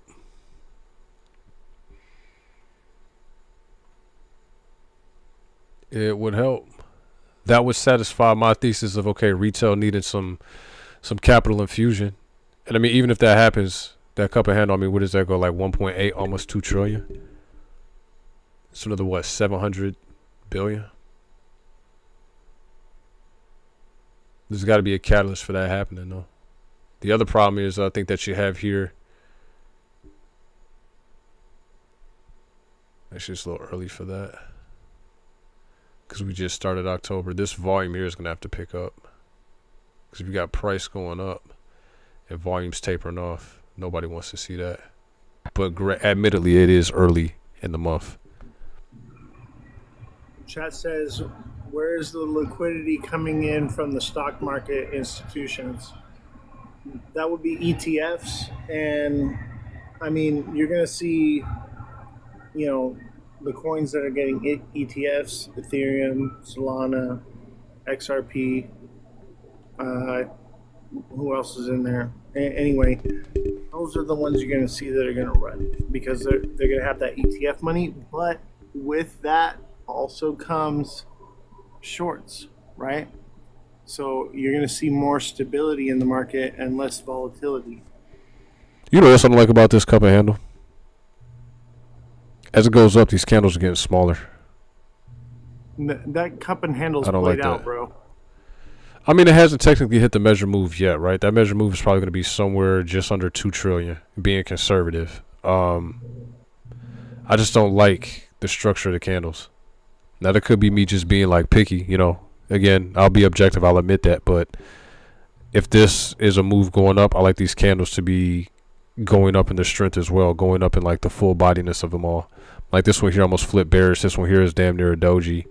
Right, so we definitely got to keep an eye on that. When I look at that on the monthly, to me, it just kind of says, there's a little bit of uncertainty there. Going here to the weekly, like volume's kind of leveling off. Too zoomed out, bro. It can be. It can be. Again, I'm just looking at it because Mooney just said, hey, why are we not looking at, I think he said, why are we not looking at the monthly? And just out of respect, I just kind of want to cover all the time frames because if there isn't something I'm seeing, again, as a trader, it's my job. I got to be able to make sure that I'm seeing all the time frames adequately, right? Now, I'm not necessarily going to look at like the 8 hour, the 8 day, or like, I mean, I might look at the 3 day, but at a certain point, it just gets too convoluted. Question, is that market cap for Bitcoin or all of crypto? No, this is just alts excluding Bitcoin and Bitcoin and Ethereum. Can't go off of that. Don't go off of that. because the liquidity is more spread out. So get off of the market cap Well, I know and look at liquidity. the Well, true. that's right. So you saying that the liquidity is too spread out is one of the other reasons why I don't think we have the traditional the altcoin season, right? Because there's too many cryptos, Exactly. not enough liquidity. Everyone's fighting over the same amount of liquidity, which is why I'm saying one of the things that would help altcoin season become a reality is if retail gets some kind of capital infusion, some help, because the credit card delinquencies are up. When I hear that, what I'm hearing is people are buying groceries on credit cards. People are taking care of their expenses on credit cards. And if you're trying to play the points game, I get that. But what that also tells me is that people don't have the discretionary income. Well, not even the discretionary income, but they don't have the money that they need in order to cover their bills. And if you don't have money to cover your bills, you're not going to be investing in any quote unquote speculative assets, right? This is why, again, I don't think alt season has popped off, even though there have been some people calling for it literally since the beginning of this year. And it's been wrong every single month.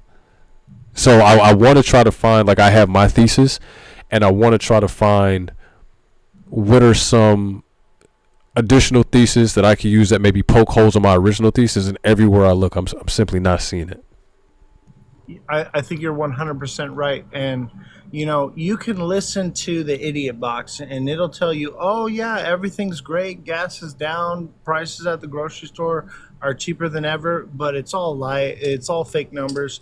If you really want to know how the economy is doing, ask your neighbors, ask people at the grocery store, and talk to people and find out, like, and what you'll see is when people are basically they don't have the money to go on vacation, to drive, to go to the beach or whatever, to go on, do different things, go to concerts and stuff like that.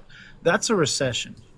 But Yeah. when people are sacrificing the difference between gas and food, that's a depression. And what I'm seeing is that the average everyday person is basically saying, okay, I can't drive here and go do this because if I do, I can't eat.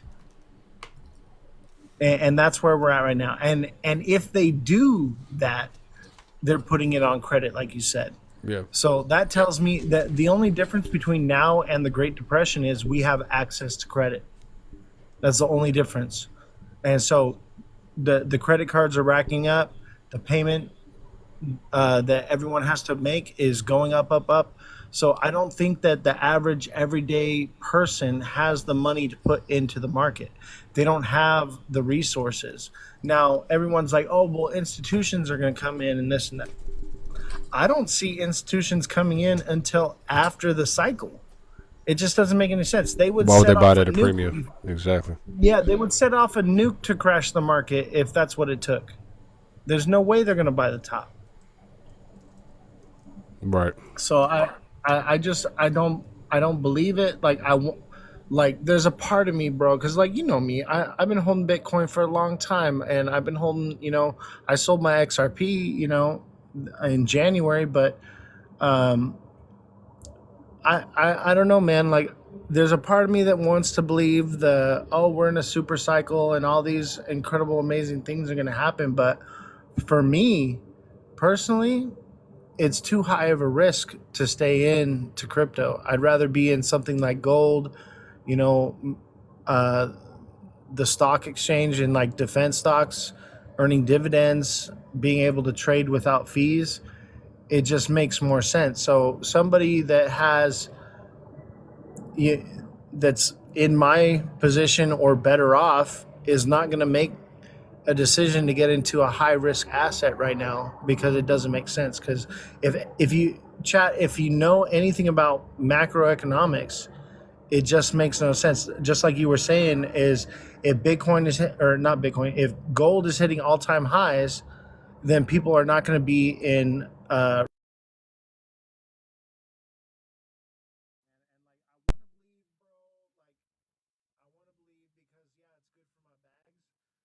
at the same time, I just don't think it's feasible right now. The economy's too fucked up. Did you go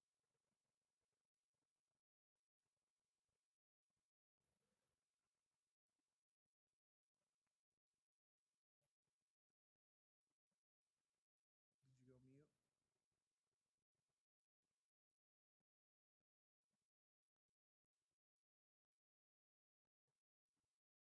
Chat, I think we lost his audio. Hey, don't forget to send You hear gifts me? to my boy here. Don't send me no gifts. Send gifts to Crypto Glenn. We love my brother right here. He's part of the fam. We appreciate him. He's spreading the good word, doing God's work over here. Chat, blow him up. Show him some love, chat. Blow him up. Blow him up. Am I back? Can y'all hear me? No, you're good. You're good. Okay, cool. I'm trying. So Steve said look up Total 3 ES because it excludes the stable coins, and I have completely lost my keyboard. Oh wait, I think it's back.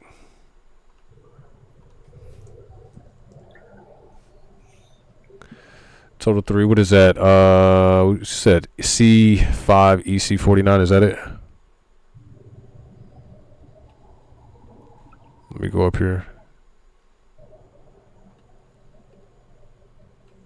Steve, I'm trying to find which one you said. I think you said 3S, right?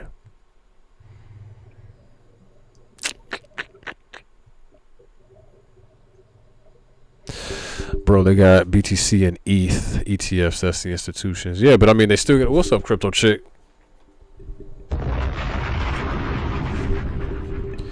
Y'all do me a favor, follow the people who are showing up here on the panel. Follow up some of the usual suspects that are in the chat. Steve, DJ and Queen, Miss Evie, Crypto Chick.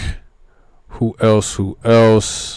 Satoshi Nakamoto. Satoshi, I'm happy you put out more content, man. I'm happy you are putting out more content, brother. I see you cranking it out. Total 3. There you go. Yeah, Total Satoshi's 3 been ES. killing it, bro. Total 3. Hey, do you mind if I show my new channel real quick? It depends. What is it? It's conspiracy theories, ghost stories, rabbit holes, stuff like that. I mean, I guess I don't see any Non-crypto. harm in that. Yeah, so check us out. It's at Down the Rabbit Hole 33, and we're on YouTube, obviously at Oz the Crypto Goat. It's not on TikTok, so if you want to watch it, we're on YouTube exclusively. So come check us out. If you like a good rabbit hole, we're chilling there. Did you not put it on TikTok because of the getting taken down, all that jazz? Yeah, the guidelines, bro. So we live stream on Abstract as well. So like on Abstract and YouTube, we can pretty much say whatever we want. Especially on Abstract, there's no guidelines whatsoever, as long as within reason, obviously. But so we've been doing that, and I don't know if you know about Abstract. That's layer 2 on the blockchain. So we're live streaming on ETH blockchain L2. Oh, that's crazy. That's crazy. Yeah, it's pretty awesome. And if you know anything about live streaming or social media, those that get into the newer platforms before they blow up usually are the bigger channels. So fingers crossed, that's what I'm hoping for, brother. That'll be dope, we'll see man. what happens. Y'all covering the? We're gonna have to talk. I was gonna say something, but I don't know how sensitive TikTok wants to be, especially this being like my first 5 lives back since being on vacation. It's like when you don't live stream for a little while, they kind of give you some flack about it. Like, why haven't you live streamed? Like, we're gonna throttle you down and all that jazz. So appreciate y'all running those up to like 120 or 130K likes. Thank you. Yeah, I've been on a little bit of a break from the crypto stuff just to step away and work on the rabbit hole stuff, But I've been more focused on building my Abstract live stream. And any creator that is interested in getting into Abstract, reach out to me. I'll help you out. You do have to apply and get approved. However, I do know the gatekeeper. Personally, we met in person. So if you are putting out good content, I will put my stamp of approval on you and help you get in there. Hold on. Crypto Chick, see the roses. I appreciate you, my love. Thank you. DJ Queen says, spill the fuck. Apparently, DJ Queen decided to go take a bath at the wrong time because you just completely missed the whole entire soliloquy that we just talked about, right? You decided to get off the live at the wrong time, and now you got to catch it on replay. Now you're lying. I swear. She is. It wasn't that long. Jedi, am I lying? Ask Oz. He'll tell She's you. mad at me, bro. She's Dude, mad at everyone me. just DMing me right now, and they're like, "Why won't he spill it?"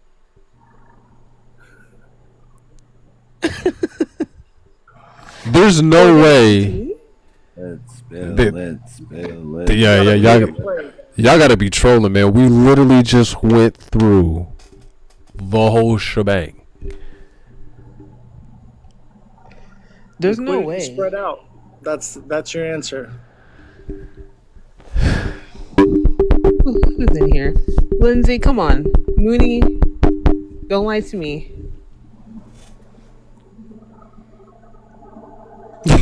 Listen, says I'm obviously too dumb if that was a T. Listen, your altcoin market's not looking so great. That's the T. Everybody talking about some October. Yeah, we're here. High five. It ain't looking good. You know what a bearish harmonic channel is, or harmonic pattern is? That's what's showing up on the Total 3.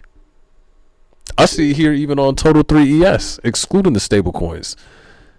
I can literally look at it and I can see it. It's damn near the same chart. Was that like the bat wing you were talking about? This is literally what I just said. I'd be like, yeah, Glenn will go live. I'll go live and I'll like drop some heavy shit and then people, it'll go over like a wet fart in church. Then like 2-3 weeks later goes by, the market's going to hell first class in a handbasket and everyone's like, oh my God. And I'm like, yo, I just made $60K today. And everyone's like, how did you do it? You on the live and it's just like you're looking at the screen, you're on the live, you see my lips moving, you hear the the vibration coming out of my voice box and you're just like, nope. Mr. Glenn has turned into a total bear. What a shame. I'm not. That's not me. Look. Look at this shit. I had higher expectations with that fair value gap. Look at this shit. Hey, listen. I already know, man. Where when the bonds market rejected the rate cuts, it was a clear cut major signal for a 60 to 120 days max until we see a big downfall in. That was a bullshit rate cut, bro. Yeah, it wasn't big enough. It was just smoke and mirrors, vaporware. That's all. Wasn't big enough. Nothing burger. There you go, right there. Hold on, are we getting rejected off that? Hold on, are we getting rejected off that in real time? We get rejected off it in real time. In real time. Place your head between your knees, kiss your alts goodbye. Well, that depends because people keep saying we're not in an alt season. I believe we have been in an alt season, but only select alts have been performing, and select alts right now are performing, and they are the alts that nobody knows about because they're sitting at 100K, 200K in daily trading volume, extremely low market caps, and less than $10 million. And I see them left and right, they're moving. 50. So I think when most people say like altcoin season, if you got to go back to like 2017, how it was, I can literally close my eyes and run in any single direction I want, and I'm gonna run into cash. We haven't had a 2017 style alt season. We haven't had a 2021 style alt season. I don't think we're going to get that style of alt season if we're going to get it at all. I'm just saying from us, like this market is going to make you pick and choose. It's going to make you move very, very methodically. You're going to have to be very methodical about where you put your money. But just closing your eyes, throwing a dart in any direction and running into money, like, no. And the fact that, like I said, when you go on, like, just listen to it. And again, I could be wrong, right? Again, I don't think, to me, this looks pretty much like a bearish harmonic pattern, right? Like, that's almost, in my opinion, as textbook as it's going to get. And what I'm saying is, if you right now your alts, everything outside of Bitcoin and Ethereum is at 1.16 trillion. The measured move on this is coming down to about 761 billion. Are you going to just drop straight down like a stone into a lake? Probably not. But what I am saying is, if what I'm paying attention to right now, I've shown you this, I've shown you the USDT dominance chart and how both of those are at pretty significant points of interest right now. One is looking to, it's broken out and it's looking to test support, and if it in fact access support, the US or the tether dominance is going to skyrocket and everything else is going to come back down, right? So I see what people are saying in the chat, like, oh, what was the T? Again, this is a culmination of things. You look at tether dominance, you see how when tether dominance goes up, how that affects not only Bitcoin but the altcoins as well. Bitcoin's not immune to it, right? It's probably going to go down a lot less, but the altcoins will absolutely get nuked. Okay, and so anyone who is here is saying like, yo, this is October, and I'm not saying it's not going to be October, right? But I'm simply saying there's something looming in the distance right now that people absolutely need to be paying attention to, because if we get to November and everyone's thinking like this is a start of when the market starts to rip and November comes and we absolutely get nuked, if it even takes that long, The point is, no one gets to say, no one told me so. Well, I would have did things different if somebody would have told me. I'm here on live right now giving you something that I have not seen anyone else talk about. Total 3 altcoins, bearish harmonic pattern, going from 1.17 trillion to potentially 760 billion. The relationship that has with tether dominance and that going up, both of these being at really significant points of interest right now. I'll zoom in, right? You've been clearly getting rejected off this zone here before, and if you zoom out farther, you're continuously getting rejected from this zone. And if this candle closes tomorrow in a bit of what you may call like a doji, wouldn't be surprised if we started to see a reversal come in and price starts to move down here. Now, even if price moves down here, it's not the end all be all, right? You're not officially cooked yet. What would really do you in is if you broke support and started to move to the downside, came back up to test, and then just got rejected again. Or maybe you don't even come back to test. Maybe you're just like straight down, okay? The thing that I want people to be very, very clear on is, like I said, when we go up here to the tether dominance, we charted this back like a month and a half ago in August. See that? Tether dominance. You can pull this up against any chart. Tether dominance goes up, your favorite coin's going down. It's not an opinion, it's a fact. You broke out, you came back into the zone, you broke out again. Now you're testing it. If you find a bounce off this, tether dominance is going to go up. The measure move on this, being a bull flag, is borderline 6%. Now, if you want to see what do alt season, what do your altcoins look like if the market dominance gets to 6% on tether, you'd have to do a comparative chart, and you can go ahead and you can take a look at that. My guess is it's probably not all that great, because this was what, April? I'm pretty sure everyone remembers what altcoins looked like back in April. It wasn't a fun time to be in alts, right? So if you feel like you got your money's worth, or if you feel like you didn't get your 120,000 likes worth, show me another content creator that's actually going to put that out to you and give you. Is that not the DNA of this channel, to give you a heads up with enough time to do something with it? I'm not telling you. I mean, I could tell you what's probably going to happen in the next 5 minutes, but I'm giving you enough lead time on something so that when it happens, you can be like, oh, you're on position, like I'm good, right? Oftentimes when like a black swan happens, we're like, oh, we didn't know it was coming. Right, that's the definition of a black swan. But I'm saying, if you're looking at these two charts, you're like, what are the chances both of these would be at really interesting points of interest right now? And again, that's literally me just looking at chart structure. I haven't looked at an RSI, I haven't looked at a stochastic RSI, I haven't looked at a MACD. I'm just simply saying the way the chart structure looks, you need to be paying attention to it. Now, I'm sure if I go back over here, that's the way to chart too, brother. Like, that is the way to chart. That's why I tell people, stop using all these goddamn indicators. Stop. Oh, I got this Lux Algo. It's AI. It's going to tell me when to get in and get out. No, it's not. Because I could pull up one of those Lux Algo charts right now, and that shit's going to toggle back and forth between buy and sell before it finally makes up its mind. Look at the chart structure. Learn how to read the chart structure, and then use all those other tools, Gidgets and Gazmos, to give you some. Those indicators, they need candle confirmation. They need so many other things to line up with them for them to actually work. The candles tell you everything you need to know, and just look at candles, trend lines, and patterns, and you're going to do well. Everything else is going to throw you off. Look at the chart structure, look at the candles, look at the way the candles are closing, and then you try to find some cooperation utilizing your, like I said, your oscillators. Now, speaking of oscillators, you see here I've got two RSI. I've got the traditional RSI at the top. I've got stochastic RSI here at the bottom. When I move beyond the daily, this is some more free sauce I'm giving people. I'm sure someone's going to rip it off and try to play it off as their own in about 2 weeks. When I go beyond the 4 hour, I give more credence to the stochastic RSI. On the lower time frames, I give more credence to the traditional RSI, because the stochastic RSI is it's more sensitive. So what I find personally is, as I zoom out on the higher time frames, this is when I give this one more credence, and I give the traditional RSI a little less credence.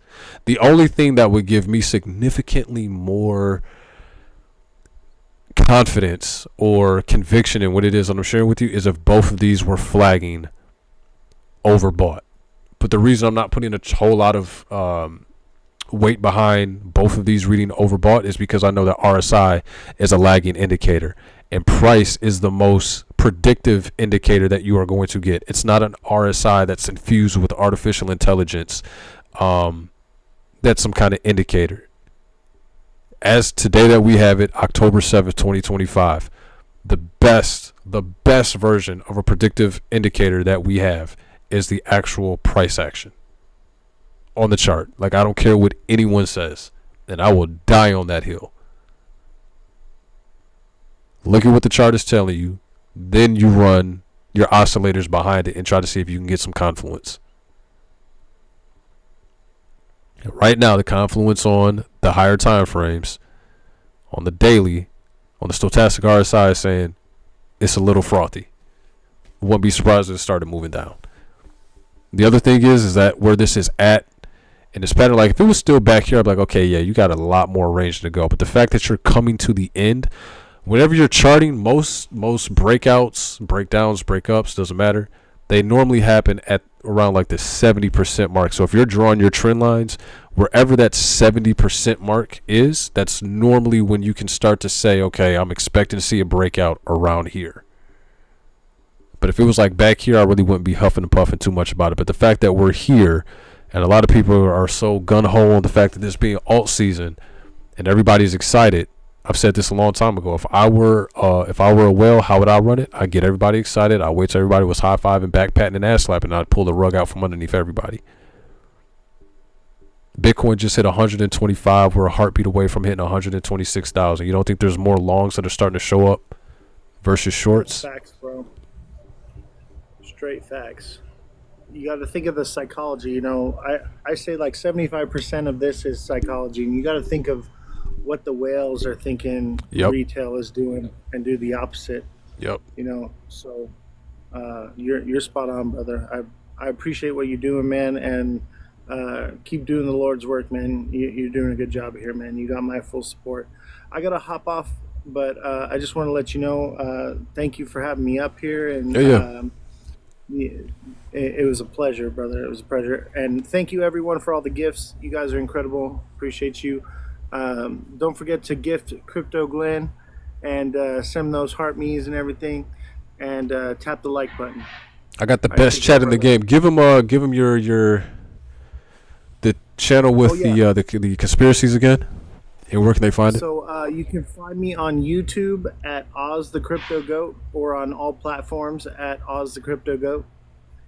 If you like using layer 2 technology on Ethereum, come check out Abstract. That's abs.xyz. That's Abstract Network. You can live stream there. If you're a streamer, I would encourage you to apply and get on that platform ASAP. And yeah, come find me. And as far as TikTok goes, that's going to be Down the Rabbit Hole 33. There you go. Thank you, brother. I Appreciate you, man. For sure. Yeah, y'all go check ours out, man. Especially if you like the conspiracy theories. Moody said, "Who's excited? Literally only BTC holders." True, right? Bitcoin knocking on the door to 126. Definitely something to be excited about. But like, yeah, we are. We're also seeing, again, October happens. People are like, "Yo, it's time for alts to run." Like, we're ready. Let's do it. I think a lot of people that are in the crypto space are looking at October like this. This could be it. This could be it. But Glenn, what if you're wrong? What if this breaks out and, it invalidates what you think is going to happen because we broke beyond the portion of D? Then it just invalidates that. Like, it's cool. I've given enough to this space. Like, if I get a call wrong, I'm not going to flip about it. But I do think this is something that people need to be paying attention to, because if I'm right about this, altcoins could suffer potentially. Just the way I see it. Now, if I'm right about this, everybody comes back, "Oh my God, Glenn, how did you see it?" But if I'm wrong, yeah, come back, crucify me. I don't care. I've given people more than enough plays to be like, "Oh, I can't make this call because of what if I get it wrong?" I don't give a shit. Listen, you sit in this chair, you pick up a mic, it comes with the space. Just don't make a habit of it, right? Hello. What's up, Orca? Good, man. How you doing? Oh, Money Talks is in the building. What's up, Money Talks? Sensei 2.0. What's up, Sensei? Got all the OGs in the house tonight. So you bearish or bullish? Uh, Short term. I'm cautiously optimistic. cautiously optimistic. I want to see how this. I want to see how this pans out. I think, again, long term, Bitcoin I think is going to be just fine. I think 130 is programmed in, right? We've already hit my conservative target this cycle of 120. We did that. I think 130 is programmed in. But I know there's more people that are playing alts versus that are actually playing Bitcoin. And I know what an alt season would mean to a lot of those people. And at the end of the day, I just don't want to see them get caught with their pants down. If that makes sense. How much do you think Bitcoin should be part of your portfolio? What a percentage of your portfolio should be Bitcoin? I gotta be honest with you, man. People not gonna like my answer. I'm like 96% in. Oh, nice. Like, if Okay. crypto goes to hell tomorrow, I'm never financially recovering from this.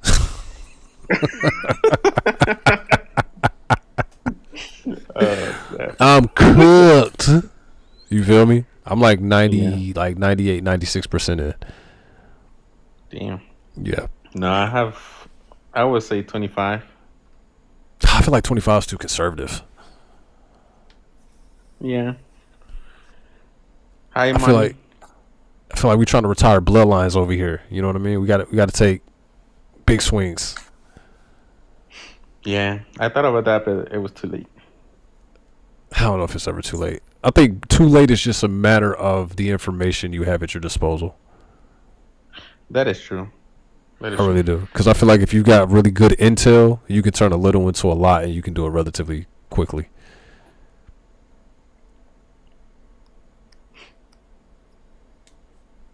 Money, what's up, Money? You guys had a conference in Toronto, right? Or is that getting ready to go underway? We had one in Toronto. Yeah. Yeah, I tried to sneak on the list last minute, but they're like all the slots were spoken for.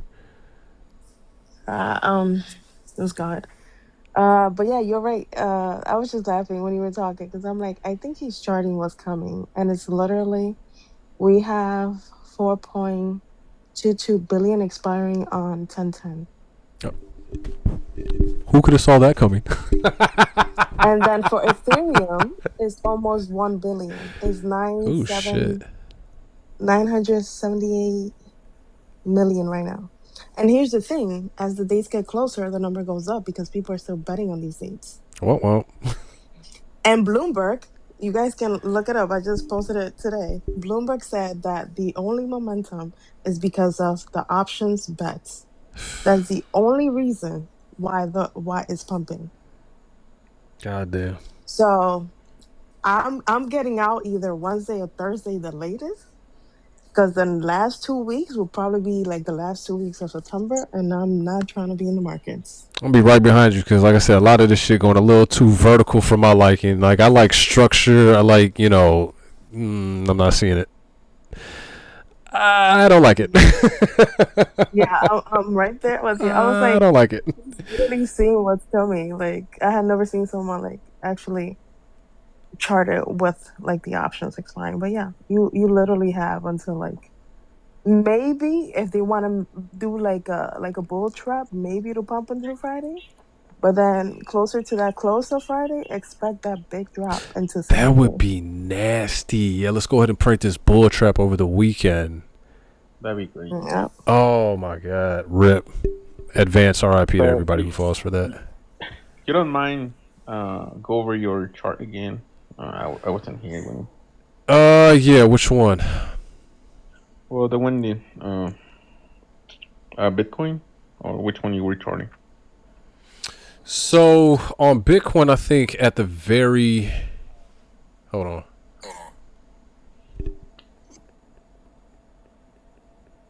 High money.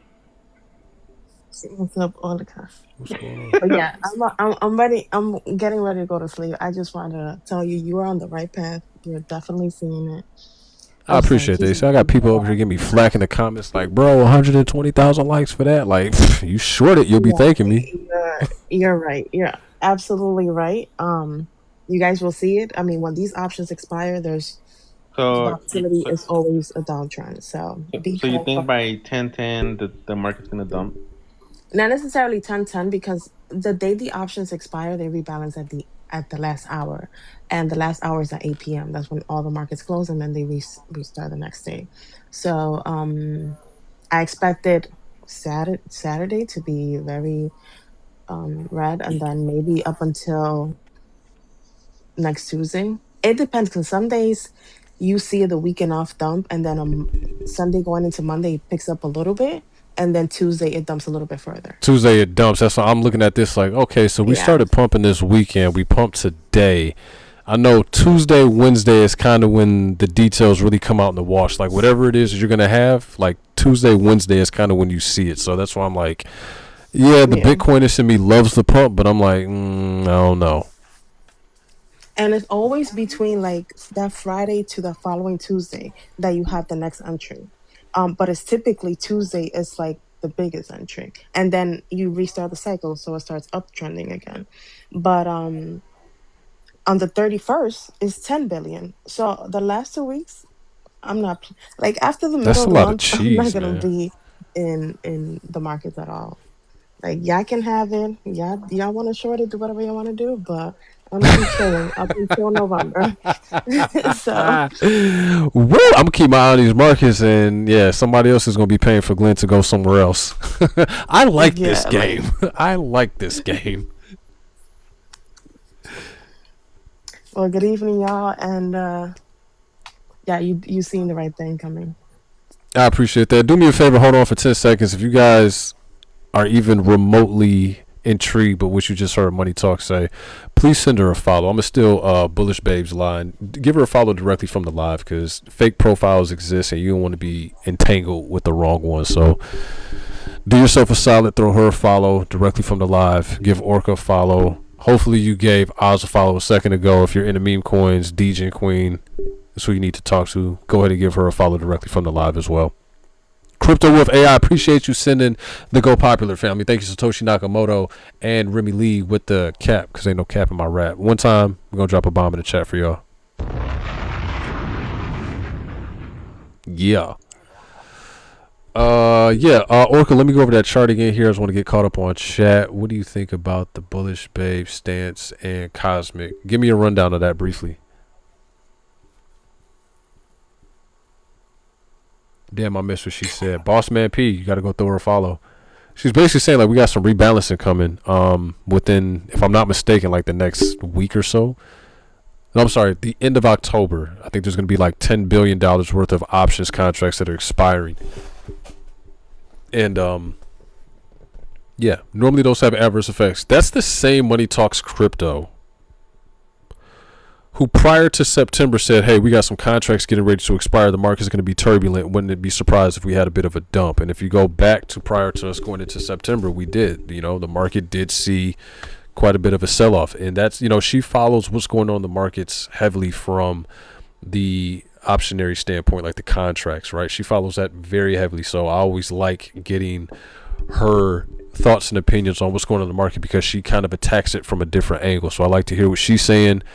I like to, you know, give my analysis and what I'm seeing in the chart and see where the two, you know, where do they meet up. And between me and the, I don't know, 94 people in here, I can't give you a statement of earnings, but like the information is good. The information is good. She said October 10th and again on 10:30. Yep. DJ Queen, what you say? What do I think about Bullish Babe and Cosmic and their stance? Give me a rundown on it. Maybe you put it in the chat. Hang on, let me see here. I mean, like their opinion. Oh, there you go. Like, about what, the super duper cycle? I don't know. I don't really know what they be saying in their lives, but like the overall like opinion of where the market's going. Yeah, I mean, I know when I've been in the live, I think Bullish Babe Shells, I think she bullish, right? Hence the name. She's obviously more bullish on the market than maybe Cosmic is at times. I know she's tossed around the idea of there being like a super cycle, and this is why I want to get a very like grounded definition of what people mean when there's a super cycle, because I don't want to like I'd be like, bullish babe is wrong, and then like, damn, Crypto Glenn was attacking on this live, like, you know, without having a very clear depiction of what it is that she means when she says super cycle. Because I know she's been saying that term for some months now, and there have been times where I have definitely disagreed with the fact that there's going to be a super cycle, because I don't think that this is something that extends beyond 26. In fact, I'm of the mindset that in 26 is probably when this whole entire thing goes kaputsies, right? It's just a matter of when, because again, 2026 will be what 2022 was, what 2018 was, right? 2 years after the halving, it's a wrap. And I understand that there's a lot of people out there that, again, as I was saying earlier, want to invalidate the 4-year cycle, but I'm like, you don't invalidate something before it gives you reason to invalidate it.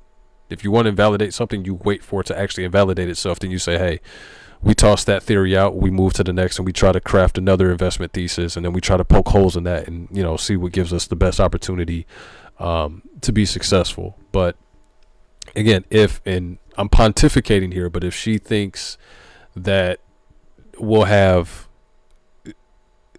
a major swing up in alts all across the board like we did in 2021, like we did in 2017, I probably don't share that same sentiment.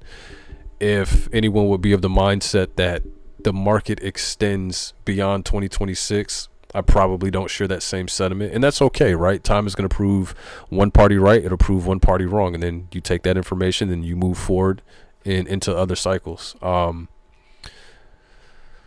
trying to remember, like, what exactly have I heard her say? I can't really give the timeline, right?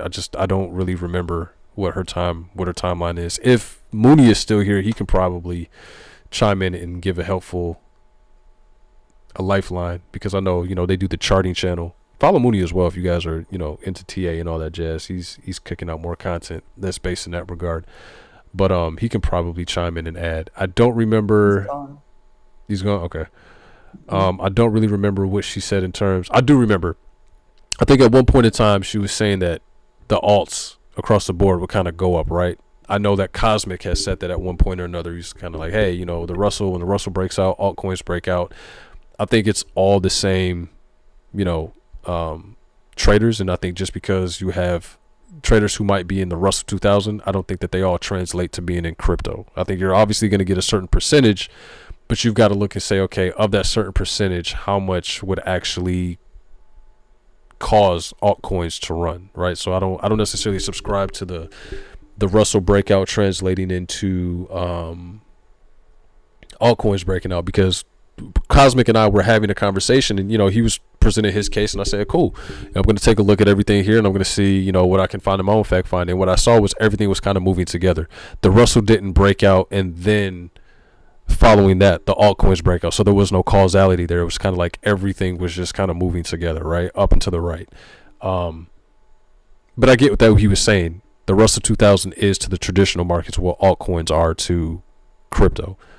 I guess I would be more aligned to believe that if we saw that the Russell went ...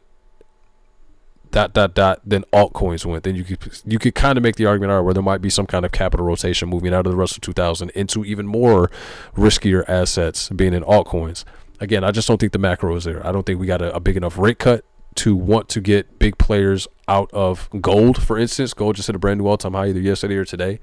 I think that should tell you everything that you need to know about how the traditional players feel about being in risk on assets. As long as gold is hitting a brand new all-time high, I don't really see altcoins, you know, going through some kind of explosionary growth period. There's only so much money, and we keep adding assets in the crypto space, so there's not enough money to go around. So again, as long as gold is still going through all-time highs, I don't think we're there yet. I don't. I want to be bullish, like, don't get me wrong, because, you know, that means money. But again, I don't think retail has enough money. I don't think there's big enough rate cuts, right? We haven't hit that threshold yet. And we don't have key legislation that I would like to see that would make me be like, oh yeah, for sure, 100%, like it's on. Alts are still down like plus 20% from their top in November. But this is supposed to be alt season. Not seeing it. Not seeing it. Orca, for you, let me run down this chart really fast. Um,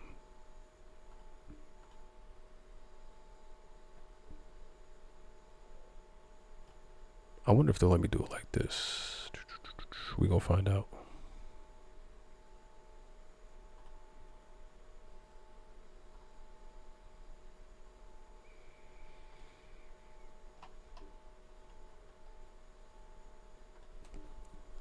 Okay. Do you think they will push it to 132? Do I think they'll push it to one? Yeah, I mean, I think 130 is programmed, but I think Bitcoin. So I don't think, I don't think we could talk about Bitcoin and altcoins in the same conversation. I just don't. I think Bitcoin in itself is its own thing. The market is displaying a very healthy appetite for Bitcoin, and altcoins are just kind of there along for the ride, right? So I think 130 is definitely programmed into Bitcoin. It's just a matter of when. I think for us that might be what, like an extra $5,000. I mean, you could get a blow off top to 130, right? You get to 130 in the afternoon. I see a lot of liquidation in 132, 135. I haven't even looked at the heat maps yet. All right, so real fast here, just I guess to kind of look at this, right? The point I was trying to make earlier is that your market caps like Total 3 and the USDT dominance, they have like an inverse relationship. If Tether dominance is going down, Total 3 is going up. If Total 3 is going down, Tether is probably going up. You can kind of see that here, right? So if Tether is going up, you see what's happening there on the left, how price is going down as Tether's going up. We're going to come back to that here in a second, okay? Take a look at Bitcoin dominance. It's the same situation. If Bitcoin dominance is going up, then Total 3 dominance should be going down. Bitcoin dominance goes up, Tether dominance should go down, right? So just kind of run with that in mind. Okay, so we got we got Bitcoin dominance here. As it's going down, Tether dominance is going up. You can kind of see that happening there on the left and right. All right. So the point that I was getting across here, and I'm just going to give the abridged version if I can. The point that I was getting across earlier is that if we have a lot of people who are saying, oh my God, this is great, you know, October, everything's going to go up. Here we are sitting here at the beginning of what should be alt season for like the 10th month in a row that some people are trying to call it. And we've been saying that, hey, you know, if you take a look at this just with an objective eye, you know, just looking at that, some people would be like high, you know, low, higher high, higher low, and you know we're going up. But then even if you just isolate it to here, this is an ascending channel. These normally break to the downside. Okay. When I came back from my trip, what I decided to do is kind of like as a refresh, just kind of take a look at some things from an elongated standpoint. Started taking a look at the Total 3, all the altcoins, stable coins as well. And just said, all right, well, what are we really looking at here? And if I just turn this on really fast, what this is going to show you is this is what's called a bearish harmonic pattern, right? You've got the X to the A to the B to the C to the D. And and it's not just enough to connect the points. You've got to be able to take a fib retracement, and these points have to coincide along certain points in those fib retracements. That's a completely different live for another story. All right. And so what we see here is, you know, those fib ranges, for the most part, like they're coming in contact where they need to come in contact, right? And the punchline here is when you start to take a look at where the measure move is, D comes down and it basically meets C. So if that happens, you would basically go from 1.17 trillion down to like 764 trillion. I'm sorry, 764 billion, roughly, give or take. Okay. Now, just like this chart right here is at a very key inflection point, you've got the measured move. This would invalidate itself if it kind of broke up here, so like 1.19 trillion. Okay, I'm not saying for certain this is going to happen. I need to clarify that because I know, you know, some people, they hear things and they just want to run with it. No, I'm not saying for sure this is going to happen. What I am saying is that we're at the point right now where if you're looking at this chart and you see what I see, this is the zone that you need to be looking out for, because what you're trying to see is, over the next day, is this candle going to close bearish or is it going to close bullish? If it closes bearish and we get a rejection from here, as we have been getting from back here, right? We got a rejection here. Oh, you can't see that. We got a rejection here. here, and here. If we continuously get a rejection, we start to push to the downside. This could be the beginning of the move that would essentially, I don't want to say nuke, but it would definitely cause some pain in the altcoin market. Because a lot of people believe the more that you hit a level of resistance and you don't push through it, you're likely going to push through it. No. The more you hit it and you don't break through, you're more likely to go to the downside. Again, same thing with support. The more times you bounce off support and you don't push up and start to move to the upside, you're going to break through that. Think of it as like the game Don't Break the Ice when you were a kid playing at an elementary school. If you keep hitting on support and you don't bust through to the upside, you're going to fall through. And if that happens, one of two things is going to happen, right? I'm just going to draw this out here just for time's sake. One of two things is going to happen. Price could come down here, we retest, get rejected, and then, kind of start doing one of these, all right? Everybody can see that, okay?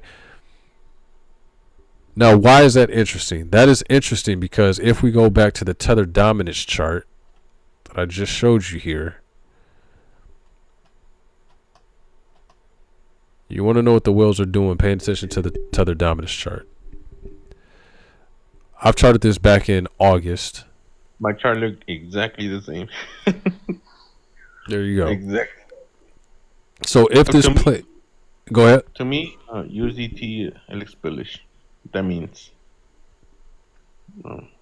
No, say that again. To me, USDT looks bullish.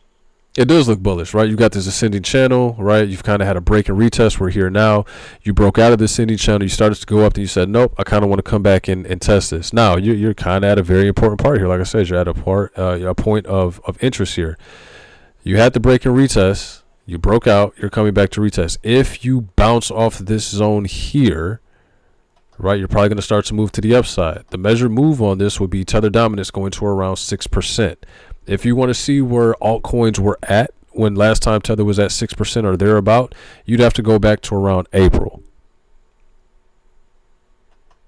If I remember correctly, April was not a fun time for altcoins. I'm just going to turn this off here. Where was April at? June, July, April. Oh, shit, yeah. Okay, there we are right there. It wasn't a fun time. You can't see that. My bad. There we go. This was April right here. This wasn't a fun time. So this is me just saying, hey, you've got two rather important charts that are both starting to hit a point of interest at the same exact time, and they have an inverse relationship. Tether dominance is testing support. Total 3, which represents your altcoins, is testing resistance. If total 3 is rejected, starts to make that move to the downside, it's not the end of the world yet. Why is it not the end of the world? Because you still get to come back here and test some support here. If you lose this support over here, like I said, you might break through. You might go all the way down, or you might break through, come back, break and retest, and get rejected, and then obviously that's going to tell you everything that you need to know. The other thing I'm saying is, hey, we need to be paying attention to what's going on right now. Now, if you break beyond this and you start to, get candle closures above here, like, okay, cool, we might not have anything to worry about. What I'm saying is where we are at right now, this is something that people need to be paying attention to, especially if you're just like, I'm blindly longing altcoins because it's October, it's Uptober, and historically things go up. I understand people's desire to want to lean heavily on what's happened before in the past. Include it into your investment thesis. Don't make the decision based off of it, because in this cycle we have certain variables that are at play that we have not had before in cycles past. I don't know in the other two, what should have been bull runs, if the socioeconomic situation looked the way that it does now. 2021, there was capital all over the place. We had an influx of money. We had PPP loans, unemployment, pandemic, stimmies, and whatever, money people just had lying around. We were in a very risk-on environment. We also had, what else did we have? The Fed was actually purchasing assets on their balance sheet. We were in quantitative easing. We're not there yet. So I think if people aren't considering those variables of where we were at then versus now in the macro, and we're just saying it's October, like let's just blindly long, I think you're, potentially you're getting ready to put yourself in a world of hurt. And part of the game here about being an investor is you got to learn how to pick and choose your shots. You got to be methodical. You got to be smart about it. I just don't think we should say, hey, here's what happens previously in October. and that becomes the investment thesis, and that's what we base all our decisions off of. We have new variables in the market at play, and those variables need to be accounted for in your investment thesis. If not, I think you're opening yourself up to an unnecessary world of hurt. Rory Kitty says he's too bearish. Too much pasta in Italy. We'll see. We'll see. I'm not afraid to be wrong. Like, I know a lot of people, you know, they don't want to make calls. They kind of want to straddle the fence. What I'm seeing is what I'm seeing. Good, bad, or indifferent. D. Carl, what's up, fam? Appreciate you for sharing that live, man. Thank you. Thank you. Who's that? Shogunny?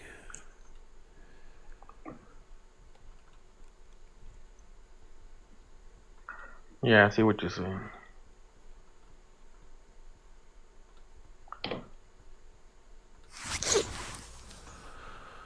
What's up, Show? What's up, man?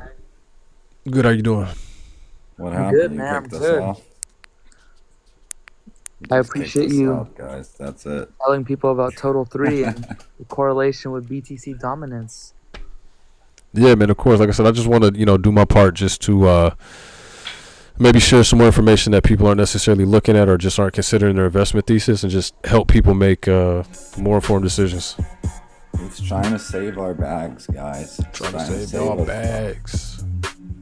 Overexposing ourselves in the topping of a market that's been moving since end of 2023. And people keep saying, in the upcoming bull run, I'm like, This What year, bull man. run? It's just the bull run.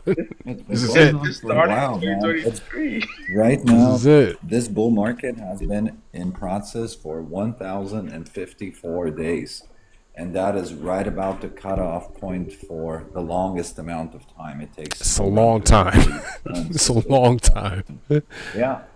And the market sentiment from the signals from the bond market and the stock market are both signaling, you know, completely overbought, turnaround in the market to the downside. And it's just a matter of when is it happening. Is it Right, this that's month, the next question. month? When? That's the question. Like, if this was showing up on the 4 hour, I'd be like, oh man, this is gonna happen like the next 3 to 5 days. Tops. Boom, book it. The daily takes a little longer to play out. That's why I'm saying it's not gonna happen in the next 5 minutes, but you know, it could be around the corner. It's It gonna could be a anywhere from the one next mega day push to. in some of these clients. Say that again. About 8 days. It's gonna be a mega play shorting On the some of daily. these coins, like Brother, it's gonna be 1,000, huge. This 2,000. is why I was. This is why I was so. I questioned to share this because, like I said, you know, it's the exact opposite of what a lot of people are feeling, and that's fine. But this is one of those times where, like, if I'm right about this, and this is what's going to happen, the shorts end up being legendary.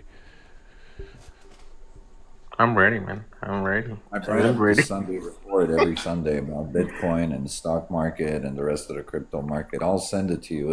It's right on thesis what you've been saying, and I've been saying this now since I sold everything 6 weeks ago, and started building my shorts at 125, well, 123K and down, and then now at the 125K range again.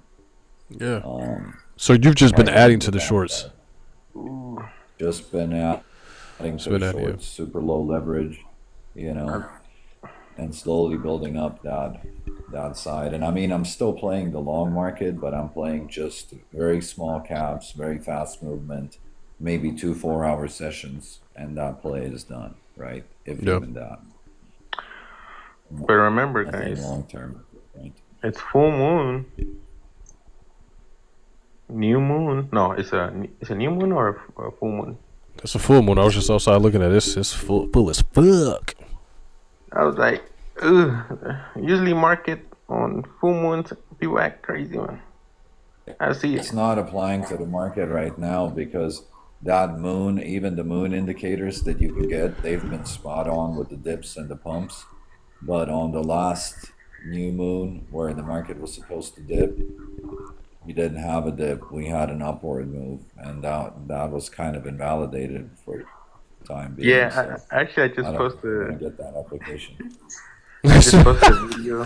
I just posted a video of the moon phase. I was like, the moon phase has given us 5 out of 5 calls the last couple months. Yep. But It this has. one, It really has. Y'all really play the moon phase, huh?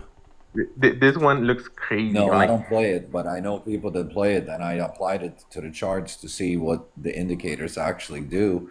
And I Yeah. mean, they're spot on looking at past results, but how late that print is another question. And that's the same thing with these buy and sell indicators. You know, you're not getting an indication until the fourth 1 hour candle. Set a stop loss. Your max pain level of what you can afford to lose. Yeah, I Otherwise, think that's if you have yeah. a crash of 10,000 in Bitcoin in one candle, you're gonna have a 30 to 40% crash in the altcoin market. My man Steve said total going to 6.1 trillion. What's it at right now? Four, Is it at four some 1.1? change, four and some change. Maybe 4.1. I think the market's very 4.2. interesting right now because we've been in a little, like, if you go on the weekly chart, you know, some slight consolidation, you know, for the past couple of ongoing weeks now. But I think what's also pretty interesting is that, you know, institutional buying is very much active. So in a long-term viewpoint, you know, crypto is great, but in the short term, you know, I think a realistic dip is probably evident, you know, because we see ETH and BTC, you know, they're doing well, but if you look at everything else, it's like we had a pretty decent pump like 2-3 months ago, but now Yep. it's like we're just consolidating. So I think, you know, at some point it would just be natural for us to dip back down, but at least in the long term, I think, you know, for Trump's term at least, I would probably be pretty bullish because I mean he's trying to push that narrative out there for pro crypto, which is somewhat good, you know. Yeah, but they got to as soon get as this he shit leaves, I'm done, man. selling It's just everything. like they keep getting hung up on. Oh yeah, they wanted to put this in the bill, so now we got to go back to the drawing board. I'm like, bro, in a minute it's about to be midterms, and if we get a whole bunch of seats that get turned over, I've said this before, it's like it could potentially be more of a stalemate, and like let's be honest, nobody wants that. Yeah, that would be terrible. I mean, it's just like I feel like we're so close. It's just there's just too much, you know. There's just too much saying and less doing, you know, and that's kind of what he does. But it's like the sooner the better, you know. But like I said, you know, dollar has decreased over 10% this year. Gold's going up, you know. Institutional investment is going up as well. So, you know, in the long run, I'm always bullish on crypto. But in the short You term, you gotta know, keep probably can be in going mind down. You that know, the it's probably dollar has realistic. been the dollar has been continuously dropping. The dollar has a lot of room to run, and nobody's talking about this. And they have to, at some point, start propping up the dollar. Yeah. They're not going to let it become a third world currency in order to move everything to the digital world. They're exploiting this space to the maximum. You'll see, you know, Trump leadership, best example, taking over product after product after product under their own belt and drawing a lot of market liquidity to themselves. Oh yeah. The on-chain analytics don't lie. And the big dip was April 16th. We finished that, right? That went on all the way from January through April. And a lot of these coins like Solana have been continuously moving up since April. And I think they still have room to run, but we're coming up, like Glenn said, on a big top out, on a big crash, reset in the market. All these ETFs that they're launching, nobody's gonna want to buy them when No, prices especially if they're start to pop. spot. Like, wait, you mean to tell me I got to buy a spot ETF at a premium? Like, nah. The thing that I've been looking at is Sol T, which is the Solana ETF that's out. That's 2x. So Yeah, who's the issue? Who's the issuer behind that? My only concern is that they're not a big issuer and they don't really have a book of business that they could turn around and sell that to. I'm not sure, to be honest with you. There's two main Solana ETFs out right now. That's it. I don't know who's issuing it. I just glanced at it earlier and posted about it, but Solana's got a little bit of room to run there, maybe 40-50% still. Oh, listen, I'm very bullish on Solana. I think, like, we were talking about this earlier. If R3 Quarter is successful at bringing banks into the DeFi market, they're going to do it through Solana, and the banks are saying, hey, banks have said we want to be in DeFi. This is coming directly from R3 Quarter, directly from their mouth. We have banking partners. They want to be in DeFi. I mean, because think about it. Like, why give your customers a measly 4% when you can come over here to DeFi and be able to juice those, the offerings up a bit? You don't even have to make them crazy. You don't have to go like Terra Luna and be like, oh, we're going to give you 20%, but you could do something more like 8%, right? And that's still very conservative, compared to most things. So, yeah, I'm very, very available, or I'm very bullish on Solana. But again, Washington needs to do their part. You're very available. Yeah, I was reading that on chat. I was reading that on That's chat. all recorded now. Yeah, I know. Yeah. We got evidence. Glenn said he's available for Solana. Babe, if you're watching, this is for entertainment purposes only. Yeah. Now, listen, if Solana wants to pay me to do some marketing for him, gladly. Hey, I agree with you, man. I think Solana is a sleeping giant. I've been saying it. I think people, they were driven too much by the meme coin hype, but people are forgetting that, Solana does have real value, and I think it's been very, very undervalued. And I remember when we had the pump starting like two months ago, I was telling people, I was like, Solana is like ready to explode, and it went up a little bit, nothing crazy, but in the long term, I still think it's very, very useful, and eventually, institutional investment, I would see it continuing with ETH, but yeah, I agree. Solana.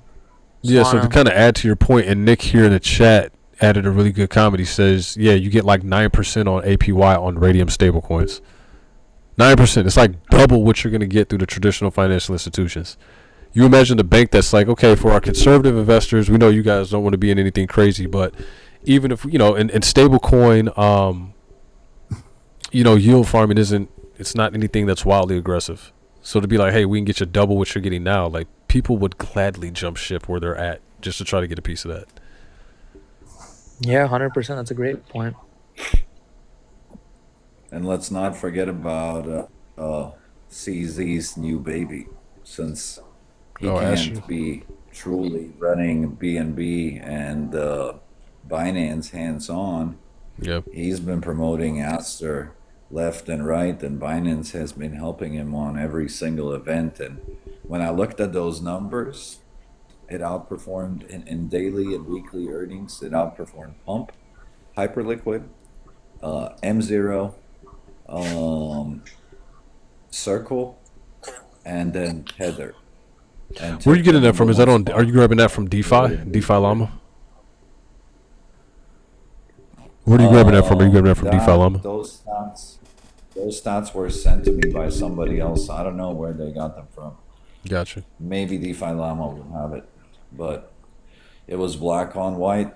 Looking at the stats, that exchange has a lot going for it. Look at what Nick said. Nick says, liquidate the longs, then they'll buy Aster, right? Hector says it's 5 is completely undervaluing it. It started at 10 cents. We got up to $2, so it did 20x. But look at Hyperliquid, right? It printed the most millionaires out of any airdrop ever. Yeah.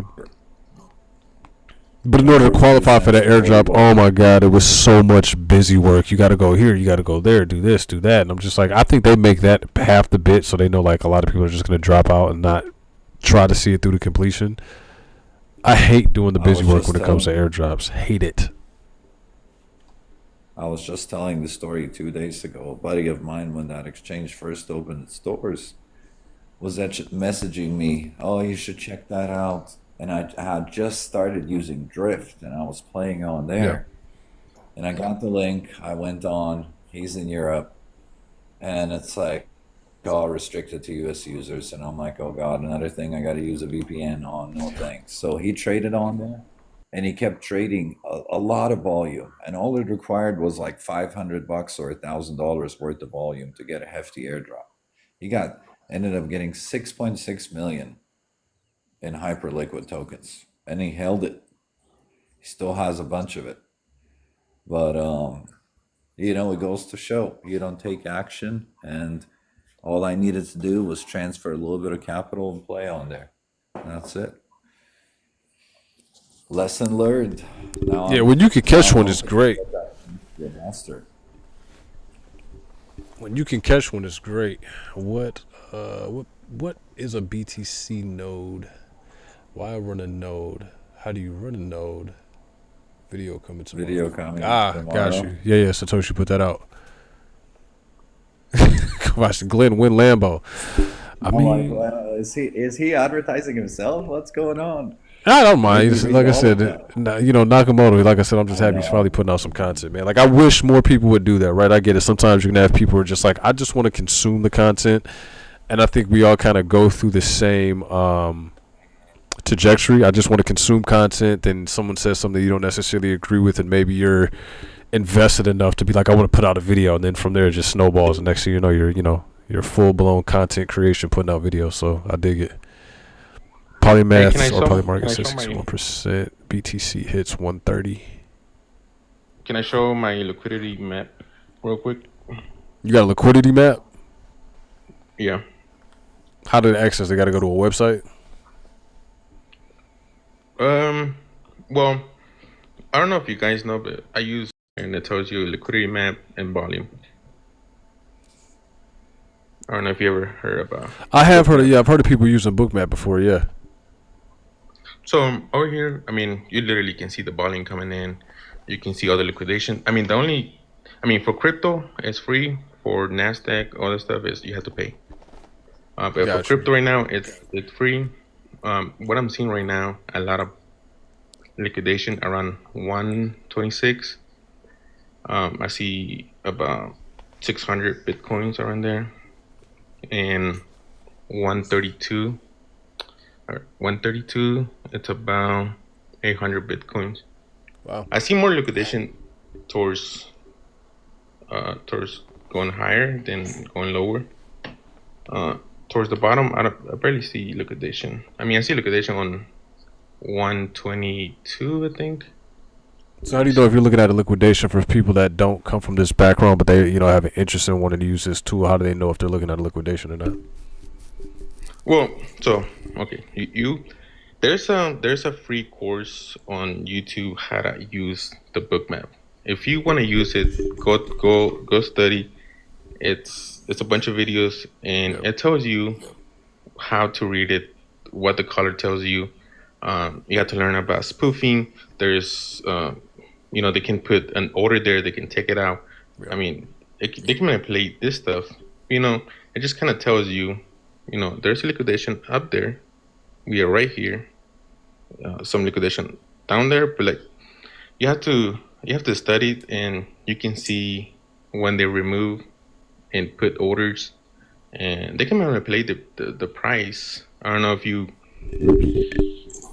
they kind of beat, like, oh, there's a lot of liquidation up there, but like they can take it out at the same time. But it's very useful to have.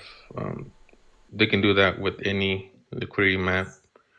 But this one is really good. They only let you have 2 slots. I have Bitcoin and Ethereum. That's what I use for liquidation and volume at the same time. You can see all this, like all the balls are volume, and Those are some big balls. right now. So I mean, Those some huge once balls. you learn, once you go to the core, like it's what is it? So what website? Balls. It's called Bookmap. Let me see. It's called Bookmap. Steve. Just Google it, and it's for free on Microsoft, not for Apple, not for iOS, but only for Microsoft. It's for free for crypto. If you do Nasdaq or S&P 500, you have to pay to get all the information. But I just wanted to share that. Just saying. Get it for the free skis if you can. Yeah, that's. I use another two as well. No, I delete. I I close use the it. heat maps on. I forget what the website is. I use this one for trading. This one I remember when Bitcoin hit new all-time highs. Remember when everyone was trying to short Bitcoin on 110? Yep. I literally saw the biggest ball ever form. Freaking ate everyone up, and it went up to what 112, 113. I was like, you can see all the orders coming in. Because what you see are market orders coming in. You get the information from all the exchanges. It's pretty good. And I use another one. I'm gonna show it to you. I don't know if you guys. It's called. Here's the name. No. Look up this website. Art Trade. This one, you get all the information for all the exchanges. New York Stock Open, and I have all the information. Those are good tools that probably some trader can use. I just wanted to share that. You know, kid, I'm a huge fan of the heat maps. I think they help out like a great deal. Even if it's just like, hey, let me quickly glance at this and see, you know, what the market or what market makers are thinking. Like, yeah, I think everyone should incorporate heat maps into their, you know, their And daily you can see all the activity. orders.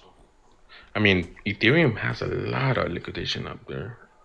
Let me see. Well, you need to go look at Bitcoin, and you need to look at the 7-day liquidation heat map, and then you'll see all that liquidity sitting all the way down into the 80s. And there's billions of dollars there, not blocks of 100 million or less. Like, there's so much liquidity there compared to the upside, it's ridiculous. You said, And where's it this just at? makes me ask, when? Okay. Well, this, I don't know if it's going to be on this heat map, because I use No, I'm talking about the one you were last heat referencing. map. Whichever one you were talking about. Where's that one Binance. at? Binance? Okay. That's the Glass, what's that website? Glass something. But you can put me small now. Glassnode? Thank you. Yeah. No, I appreciate you for showing us that, man. Yeah, people definitely, you know, you can use heat maps. Yeah. There's a course for free on YouTube. Look it up. It comes from Bookmap directly, and it literally tells you how to use it. Free knowledge on YouTube. Absolutely love that. All right, folks, I think I'm going to call it here. I got to be up early in the morning, take care of some stuff. But, Rowan, if you're going to be around, probably run this thing back during the lunch hour. I don't know what your day looks like tomorrow. Sounds good, man. What time zone you in? Eastern. Okay, got it. Yeah, it'll be morning my time. Cool. I'll be I on. forget y'all over there on the left coast. Y'all be like wiping the sleep out your eyes. 10 o'clock over here. Y'all be like, oh man, 7 a.m. So early.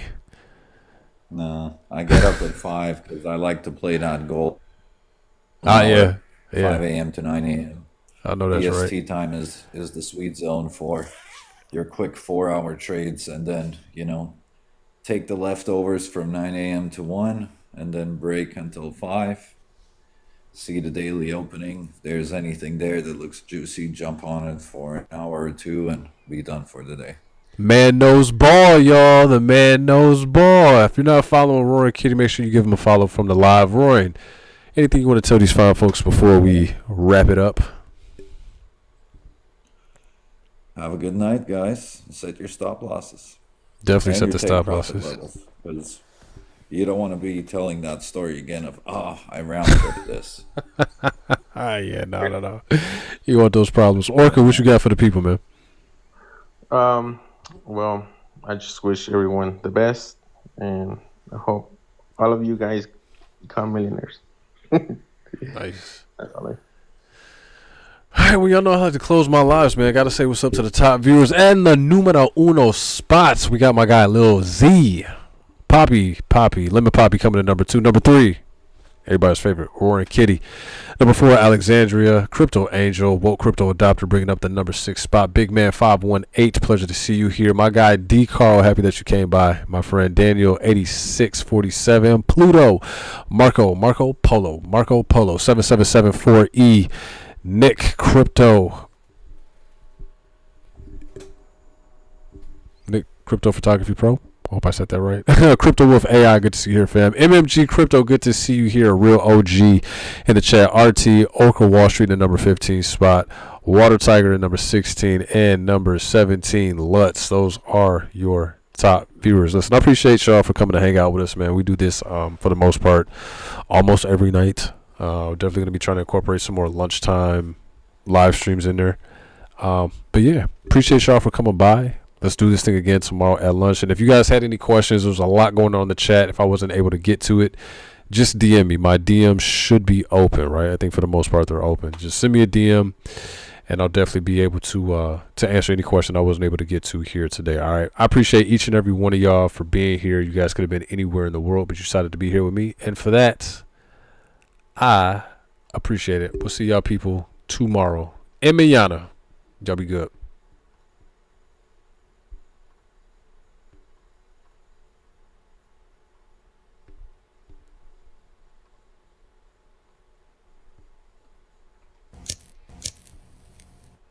Hey, Joe, come on. We're going to be late for the Crypto Blend live stream. Call Barack and Michelle, see if they're going to tune in and watch. We can see him chart Doggy Mumu coin. This is the best president of the United States, Donald Trump, and when I'm not putting high tariffs into place, I'm watching Crypto Glenn. Call me Dicky Duck.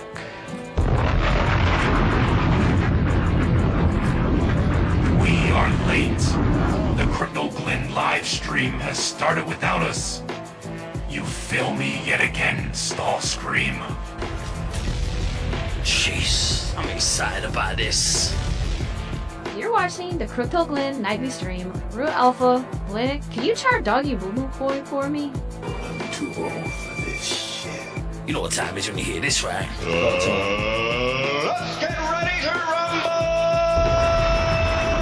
You're talking to the Rolex wearing, diamond ring wearing son of a gun! Woo!